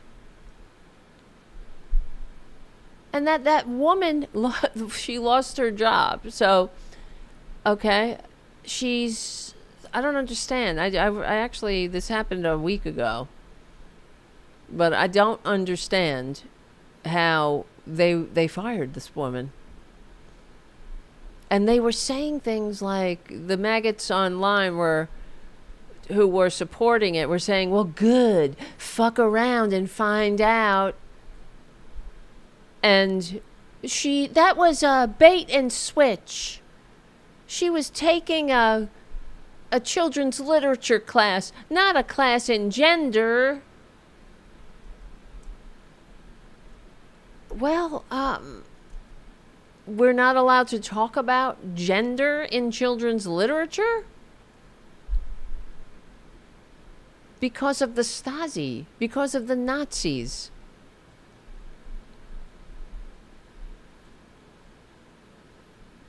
According to our president? Yeah, she's fired. Let's see. Here's a statement. Unreal. This is where we live. This is why I'm telling you guys, what we're doing is so important. I mean, I might be a little show here, but it matters. It fucking matters. The professor was fired and 2 college leaders removed from their administrative roles for approving content inconsistent, so they said, with the course's description. So you're not allowed to discuss that area of anything. You can't say that there's, talk about gender as a construct. But gender is a construct. That's the reality. Just like the reality of the fact that most political violence stems from the right. We know that. That's the truth. There's reams of studies to back it up, and our own eyes, of course. But that won't stop Republicans from spreading a lie. The concept of gender, just like race, is a construct. Non-binary. I mean, and there's more than it's not just. It's scientifically there are more than one gender, right? There's XY chromosome. There's all kinds of, you're not just, some people aren't just born with a innie or an outie. Yeah, XX for female, XY for male, but there are other variations that occur. And it's not political. It just fucking is. Jesus Christ, where do we live? Where do we live? And how much longer are we gonna take it? That's what I keep saying. How much longer?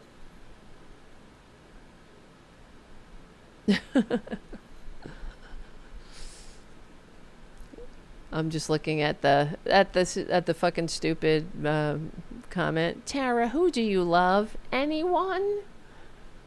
Love? Is love a construct? What is love? Who is love? I don't know. How can I love? Is there love? What is love? Who am I? Who are you? Yeah, well, I love maggots. That's why I don't want them to needlessly die without health care. I don't want them to be dumb as shit.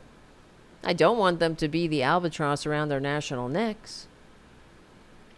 So Dr. Melissa McCool was a highly regarded senior lecturer at Texas A&M with over a decade of teaching experience under her belt. And you know that when that little Stasi bitch raised her hand and that shit started pouring out of her hole, I imagine that teacher got chilled, as I did, listening to her, and thought, oh my God, where the fuck do I live?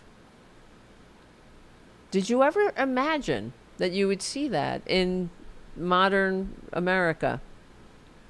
Her notice of termination alleges that she was instructed on numerous occasions to change the course content to align with the catalog description and the course description that was originally submitted and improved, but failed to do so.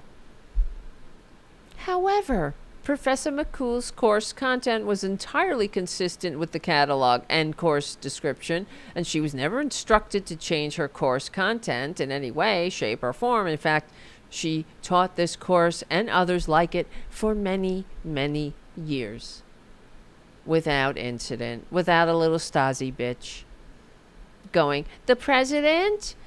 Laws?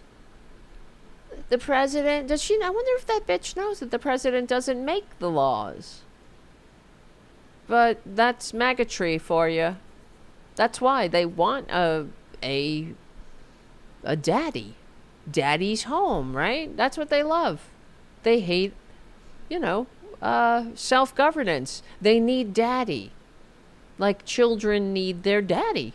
Daddy, do it for me. Daddy, because I'm too stupid, young, and inept yet, because I don't have the life experience, I don't have the brain power, I'm not grown yet, I can't do it. I need daddy to do it for me. That's maggots. That's why they're always like, daddy's home, yay, yay. Because they don't want to have the responsibility that we, have in a free society to participate in civic life like an adult, to step up to the table, to grow, to evolve, to, share civilization with people who might be different. That takes work and that takes understanding. That little Stasi bitch doesn't want to stress her beautiful mind. She's got her religious beliefs, and those are paramount. Just like in any other Nazi authoritarian state that sucks. You show me a religious, fundamentalist, conservative, authoritarian state that is functioning, where people are happy, where there's innovation and people are, want to go there and live there. Forget it. You won't find one. I did another article. I wrote another article on the Political Voices Substack about you take Republican policies and you plug them in. You know what you got? Pakistan. Oh yeah, that's the world Republicans want to create here. Except with Jesus, more Jesus-y. No taxes on the rich. The military eats up all the budget and cannot be questioned. Women know their place. Gays in the closet. Of course, trans people are, non-existent, or they killed themselves or whatever. There's no social safety net. There's church and state are intertwined. Right? That's what Republicans want. Know them by their fruits. There's fucking no regulation, please. No unions. That's Pakistan. To a T. And then there's other... they're not any place you want to live. Russia, China. You know, they have pieces of the maggot world that they want to inflict here. Because they hate this country. They hate freedom. I mean, for all their love of their fucking flying a flag and waving the, you know, and chanting USA, they hate this country. They really do. And I wish I was wrong about that. But, you know, I don't hate them. I want them to get a grip, get a clue, and just whatever. Just like in every other generation, we've had to drag conservatives kicking and screaming. Now they have power. They have too much power. Illegitimately. They really shouldn't have the power they have. That's for sure, because they're an illegitimate minority death cult that are only in power because of dirty tricks and gerrymandering and voter suppression and all kinds of, you know, shenanigans. And right up until trying to overthrow the government by violence. You see, that's how much they hate this country. They don't care. That didn't deter them from voting for that fucking baboon again. Why? Why? Because he hates the same people they do. That's why. They will slit their own throats for daddy. Because, you know, why should I have to... Like, you know, even that... When he was on Fox News, the baboon, he's talking about, oh, they want gender changes for everyone. Like, the same fucking broken record. The same bullshit. Radical liberals, radical left. They want everyone's gender changed. If only they had truth on their side. That's how you know they're full of shit. They hate America because they're not even arguing in the realm of reality. Everything is bullshit. Just stoking fear and stupidity. Oh, they want everybody's gender to change. No, we don't. We just want you to leave people the fuck alone. How about that?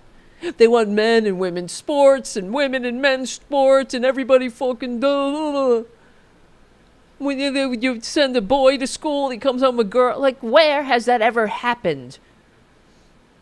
It doesn't, you know, it's not rational, of course.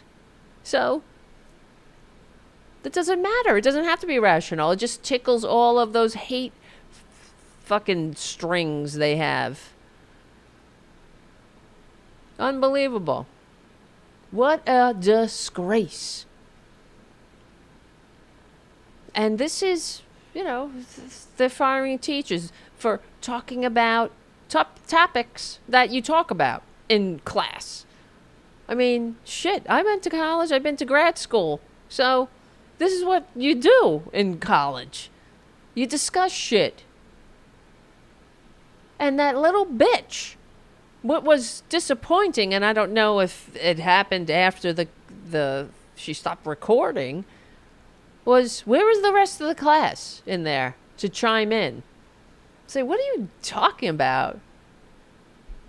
You should be embarrassed. Get the fuck out, lady. Like, don't take the class. Oh, I thought it was about children's books and what the fuck are you going to talk about? And Johnny went up the fucking trail and took a pail of water and then he fell down. Like, okay. Isn't that funny? Don't you think that's funny, class? He fell down and he had he was completely gender conforming the whole way. He had an outie, not an innie. No, he can't talk about it. It's against my religion. Well, it's against my religion to endure your fascist fucking stupidity. And I don't think I should have to endure it, really. I was born in a free country. Not that it was perfect. It had problems. We're trying. Every time we try to get closer to a more perfect union, these freakers try to drag us back to the Dark Ages. Jesus, Mary and Joseph. Listen, guys. Oh my God, that's the end of the show. Well, I don't know. I might go on for another minute or two. We will win. If you are on the Political Voices Substack, take a moment to like and subscribe to the Tarabuster YouTube channel, and also vice versa. If you can. Oh, that's not that one. Wrong link. Thank you, Charlie from APS Radio News, for all you do to keep the show going and growing. Thank you, patrons. Patreon.com/Tara Devlin. Check out the Tara Show every Tuesday and Thursday, right here on the Political Voices Network. All right. I don't know. There was something else I wanted. That's why oh yeah, let me do one more thing. Why not, right? It's my show. I can go into extra innings if I want to. Where is that?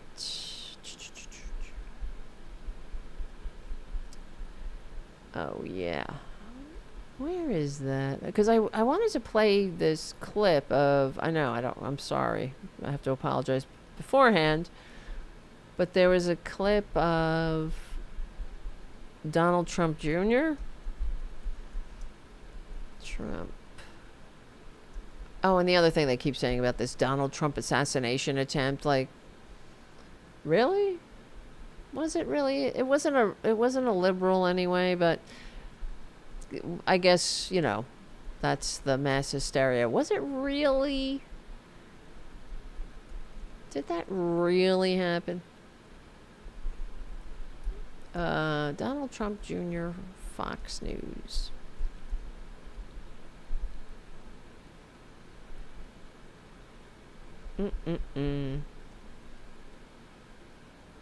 Hold on a sec. I'm just looking it up. Ooh, yikes.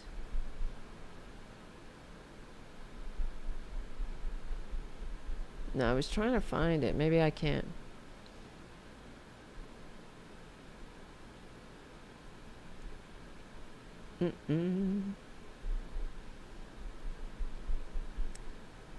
Because the thing I wanted to point out, let's see, Donald. I mean, we are in extra innings here. This is the perfect time to go and become a paid subscriber to the Substack, to Tara Devlin Substack. Let's see, Trump Jr.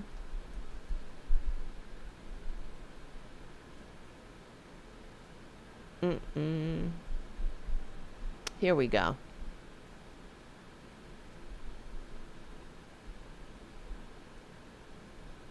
I'm gonna have to play it off the screen. Hold on. How's everybody doing?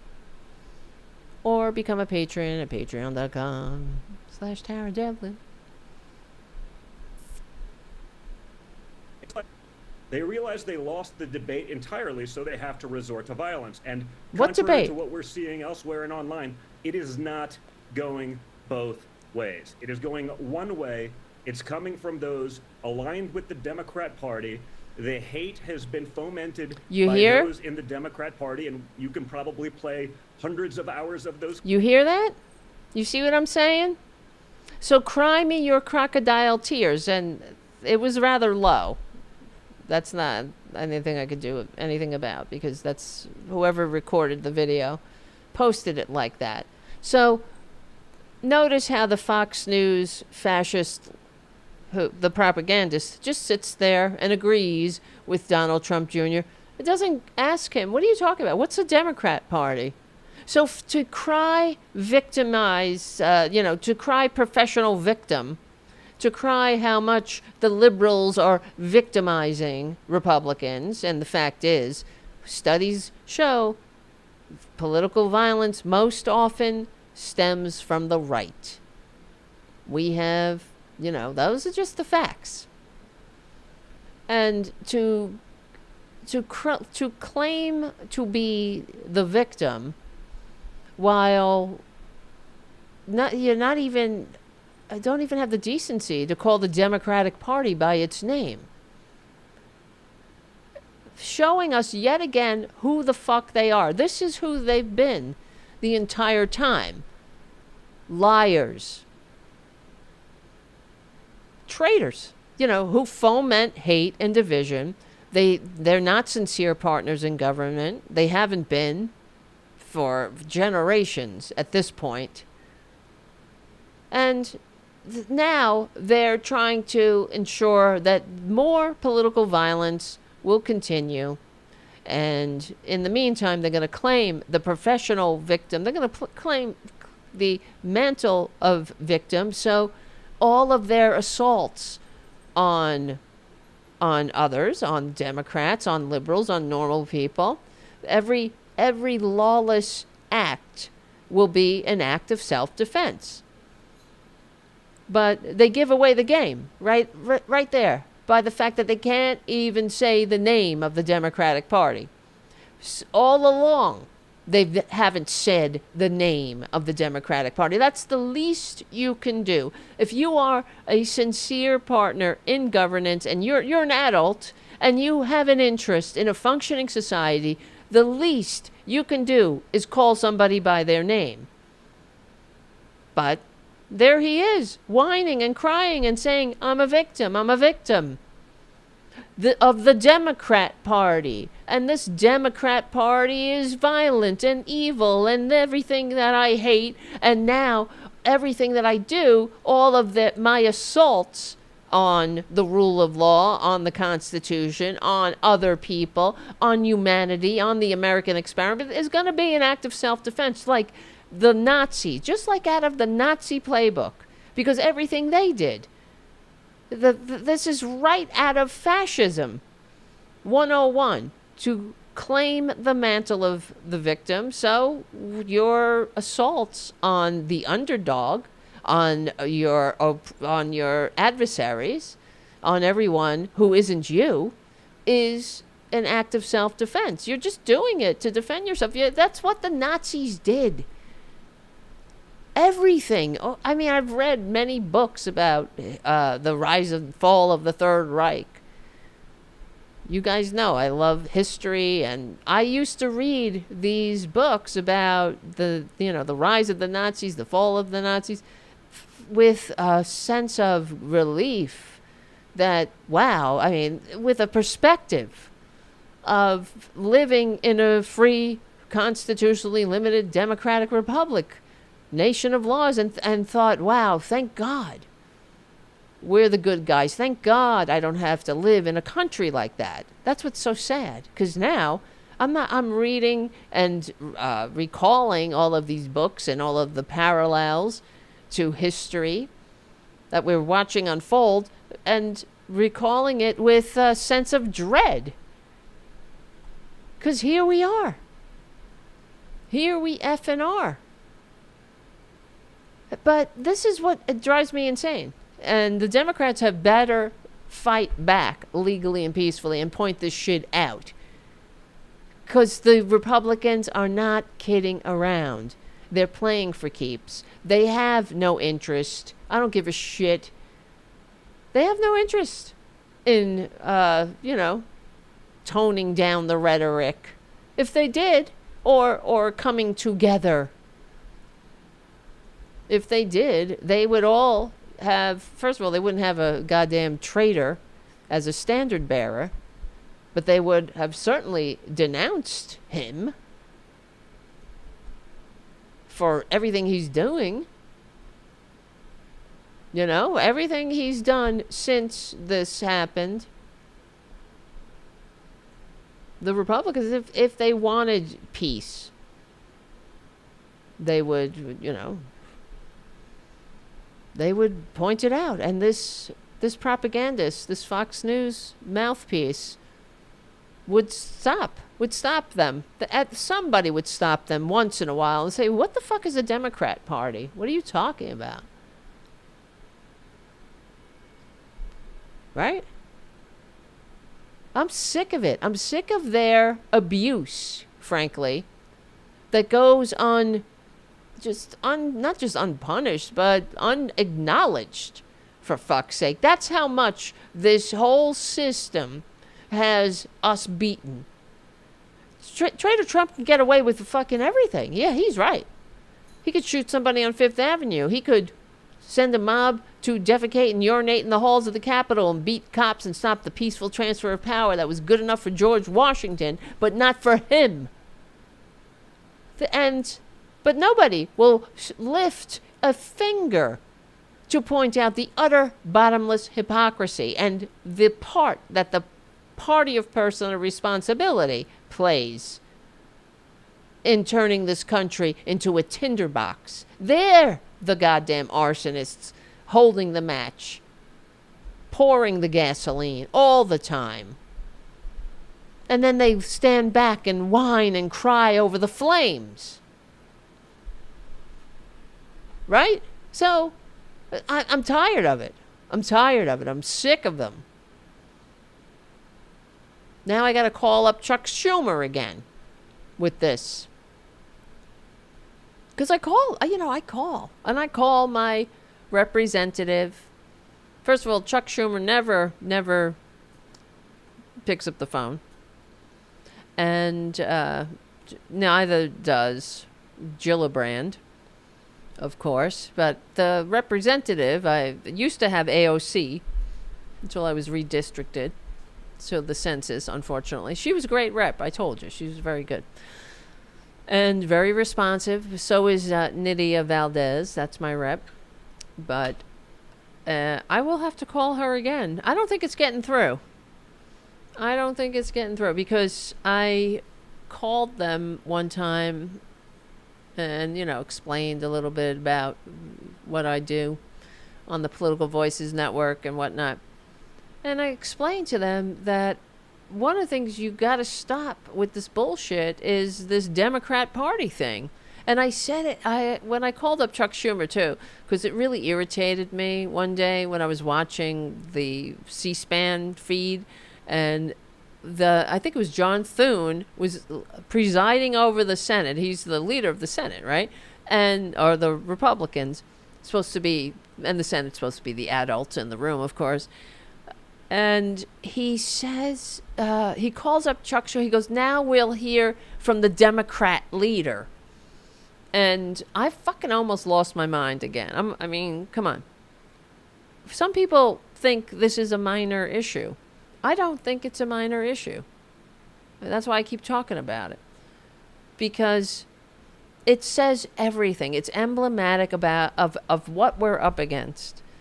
And that the Democrats don't fucking stand up for themselves is really loathsome and tedious.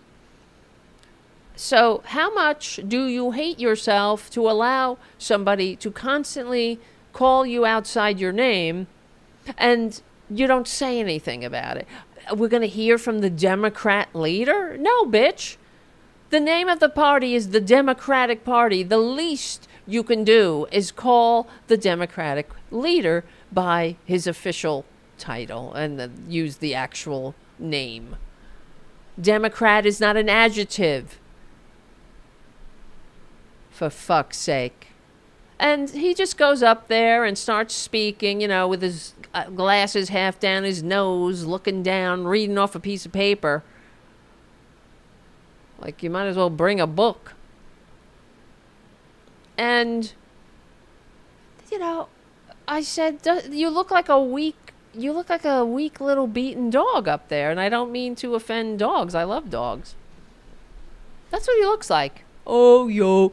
Like if somebody called me outside my name. Now we're going to hear from, Tara, the bitch over here. Tara. Come on up here, Tara. Or something. I don't know. I can come up with something worse. I'm sure the maggots will. And do. Okay. Here I am. And then I fucking read off some piece of paper with a monotone with my glasses half down my nose. You should be like, excuse me, have some pride.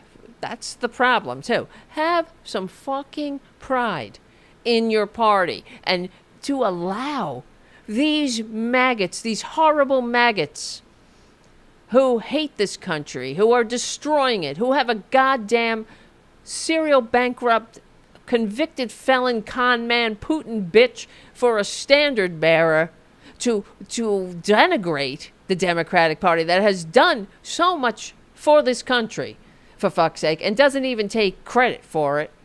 People are still living with a roof over their heads and food in their stomachs because of the damn Democratic Party. And the Republican Party has no goddamn right to denigrate the party of Thomas Jefferson, the party of FDR, the party of Johnson, the party of Kennedy, John F., not fucking Robert F. fucking Kennedy Jr., that fucking disgrace. Right? No, I mean, oh, God. Democrat Party. Shut your hole, you disgusting waste of life. Donald Trump Jr., you maggot, you filthy maggot. Your daddy hates you. Your daddy will never love you, no matter how evil and horrible you are. That's what's so sad. You made this devil's bargain. Now, of all the Trumps, except Mary, who's the only decent one of them,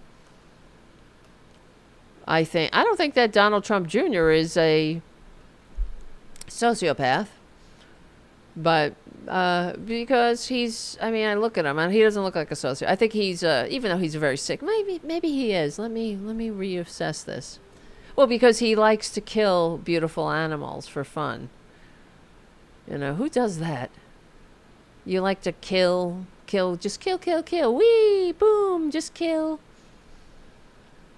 That's my fun hobby. I like killing and posing with the corpses. Ugh, like a serial killer. They're sick. But he's an addict. You know, we see, there's fucking video of it. He can't even keep it together to do his afternoon podcast. And that's sad, really. And we have the stories from Michael Cohen how Donald Trump Jr. was constantly abused by his father. His father hates him.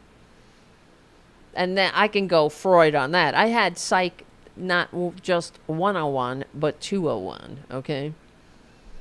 So I can diagnose that. And I've had a lot of therapy. And to me, it's because Donald Trump is a sociopath himself, and he hates himself, and he hates the fact that his son has got his name, and he's disappointed in his son. He wanted a better son. And Donald Trump Jr. is a disappointment, and he knows that, but he needs his father's love, and that's why he's an addict, you know? He hates himself. He knows, deep down, he knows that he's a nothing. He's got no skills. He's got no talent. That if it weren't for his daddy, he'd be nowhere. He'd be nothing.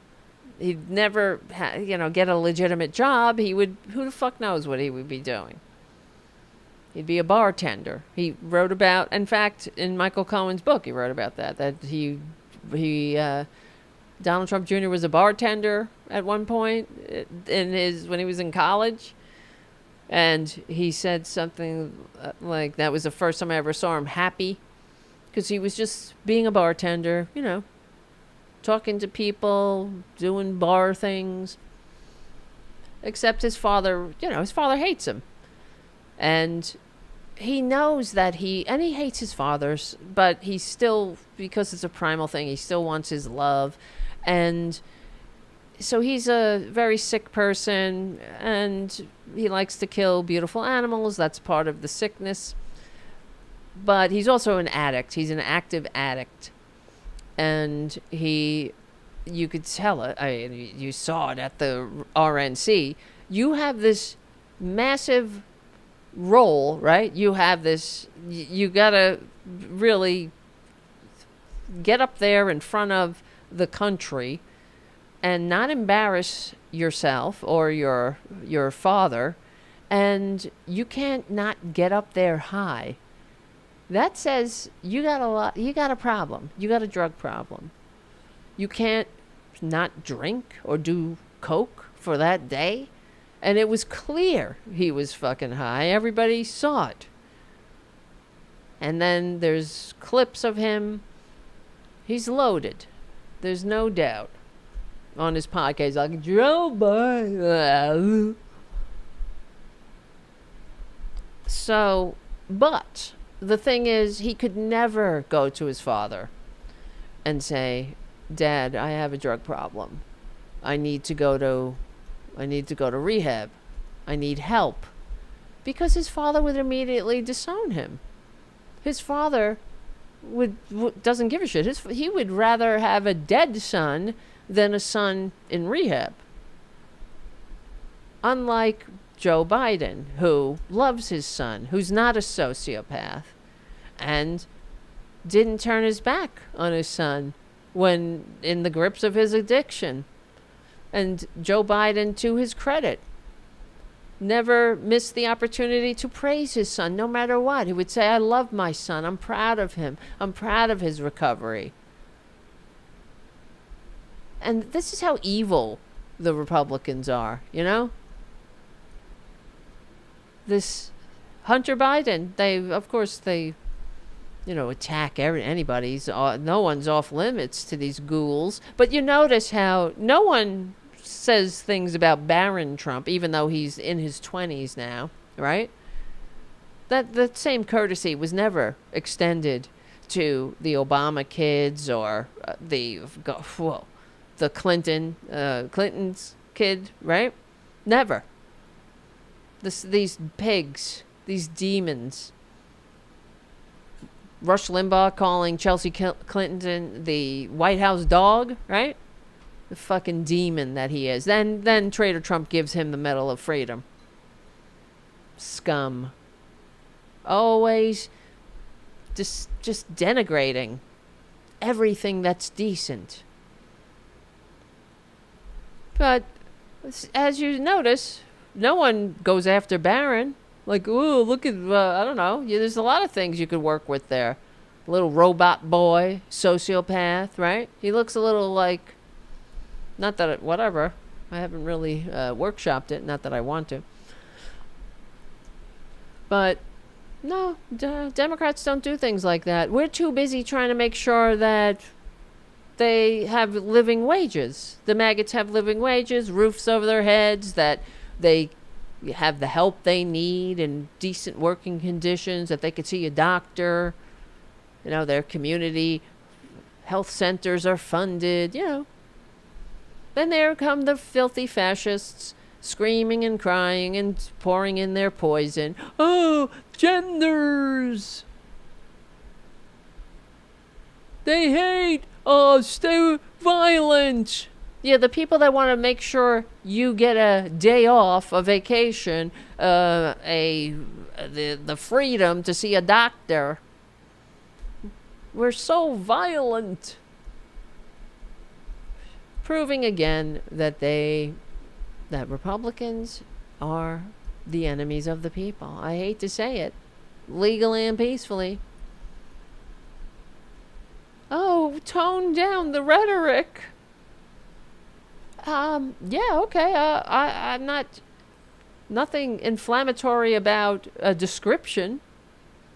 This is who you are. If you don't like the mirror, you don't like the reflection in the mirror, don't break the mirror, fix your face, fascists. But you're fascists. Even the fascists know you're fascists. That's why they vote for you. The American Nazi Party, the KKK, David Duke, they all endorsed Trump. So it's not me. How about Nick Fuentes? He's an avowed, open fascist. He endorsed Trump. He had dinner with Trump, right? A Nazi. So it's not me. saying that they're fascist. The fascist is saying they're fascist. So, and then when Charlie Kirk, the memorial for Charlie Kirk, breaks out in a chant about white people, I don't know, it looks pretty fascist to me.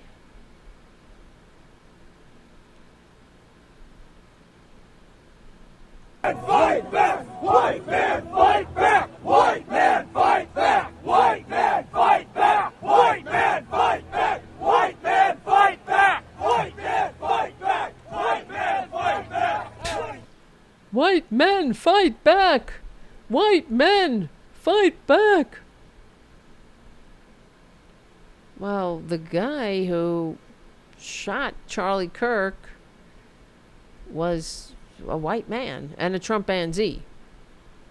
I just saw a picture of him in a Make America Great Again hat. Oh, here it is. White men, fight back! Wait, where is it?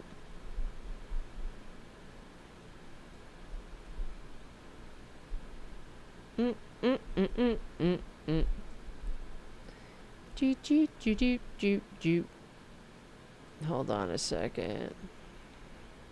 Beep. That's him, right? That's the guy.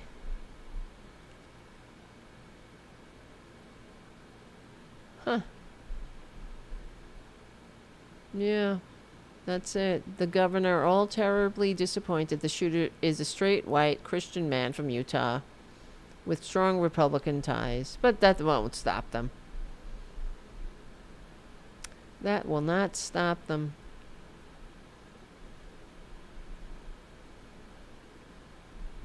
Yeah. Yep. All right. Listen. Thank you for hanging out tonight, as you do every Friday night. Thank you for your support. Remember to please, if you can't be a paid subscriber to the Substack, you can just follow the Substack, my Substack, because that's where I'm going to be on for the most part. I do a lot of writing on there, and I also do a lot of videos on there during the week, and I could use your support. And yeah, Hal Sparks says I should not be shy about asking for it and demanding it, even. And remember, I'm going to be on Hal Sparks' show every Wednesday at noon. That's going to be awesome. Can you believe that? That's great. That's great. And I'm so grateful for the opportunity.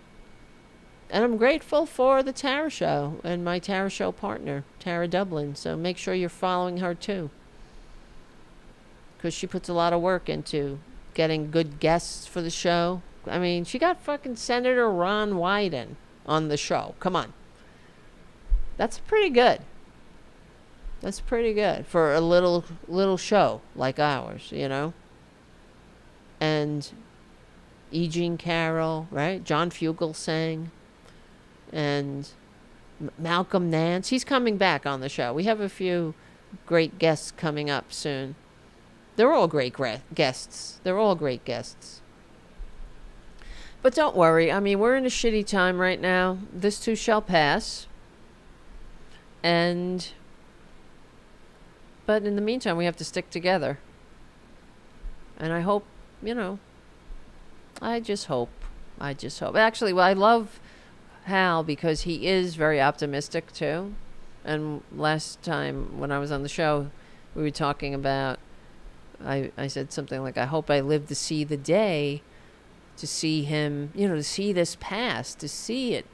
That's what's so sad is that we've had so many opportunities to take a better turn.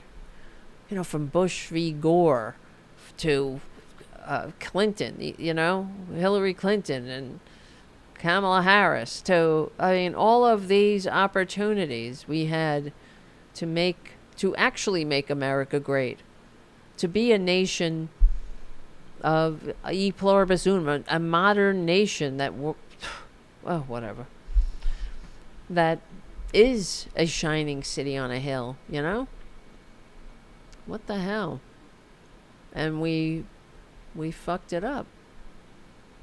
And maybe we got to learn a hard lesson. I don't have to learn a hard lesson, because I know. But, you know, maggots got to learn. Maybe they got to learn not to hate. Oh, God. But, so when I was saying that I hope I live to see the day, and he's like, don't worry, you will. Yeah, I'm pretty sure that I'll live to see traitor Trump, you know, step off the mortal coil, but legally and peacefully. But I don't know. Yeah, I think when he's gone, this maggot movement will dissipate. J.D. Vance doesn't have the riz to keep it going. He's disgusting. They're all disgusting. Trump is the worst. I don't want to see, that's the other thing. When I was watching the Charlie Kirk, the lionization, the canonization of this racist hate speech purveyor, I thought, oh my God, is this like a preview of what we're in store for us when traitor Trump, meets Jesus legally and peacefully? Are we gonna have to listen to them rehab Trump like he's some kind of wonderful something? Because he is a poison. He's a parasite. So, all right. Well, hopefully by the time that happens, the American people will have woken up to the fascist destruction, just like it usually happens. But there's a lot of pain ahead. And I do believe that we do have a lot of pain ahead of us, because it's inevitable. Trump is fucking shit up. There will be... we will have a lot of atoning to do. All right, guys. Thank you. Don't forget to become a patron. There's many ways you can support the show. Become a patron. Patreon.com/Tara Devlin. Become a paid subscriber to my Substack. Thank you very much. My glasses are crooked. I don't know why. It's kind of annoying. My head is crooked. That's why. And it's very annoying. But my head, I don't know. Sometimes it's hard to get my glasses on right. And yes, I know. I wish Trump was in prison, Michael. What the fuck, man? How? All right. And yes, paid subscriber to the Substack. Become a patron, patreon.com/Tara Devlin. You can make one-off contributions to the Venmo or the PayPal. Here's the e-begging part of the show. And yeah, no, the show's over, Jim. Jim says, back in 5. Thank you for being a moderator, Jim. They look fine, Michael? My glasses, do they? Maybe it's me. I'm just tired. Maybe my head is crooked. Sometimes I look at myself and I'm like, oh shit, my eyes are or my glasses are crooked. All right. Guys. Thank you for hanging out. So we will see each other on Tuesday at 2 p.m. for the Tara Show. That's the next time I will be on live. But also, if you become a subscriber to my Substack, paid subscriber preferably, you'll see and read more. I'm writing a lot of articles. I don't know. And doing a lot of videos, so... And we gotta do it. Without apology. Alright, guys, I love you. Thank you for hanging out tonight. Thank you, Jim, for being a moderator, keeping everyone safe in the chat room. Thank you, guys, on Substack for watching the show on the Political Voices Substack. I love being a part of the Political Voices Network.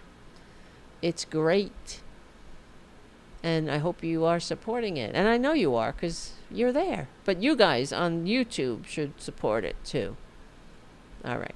I love you. It's hard to say goodbye, so I will just say, remember, we will win.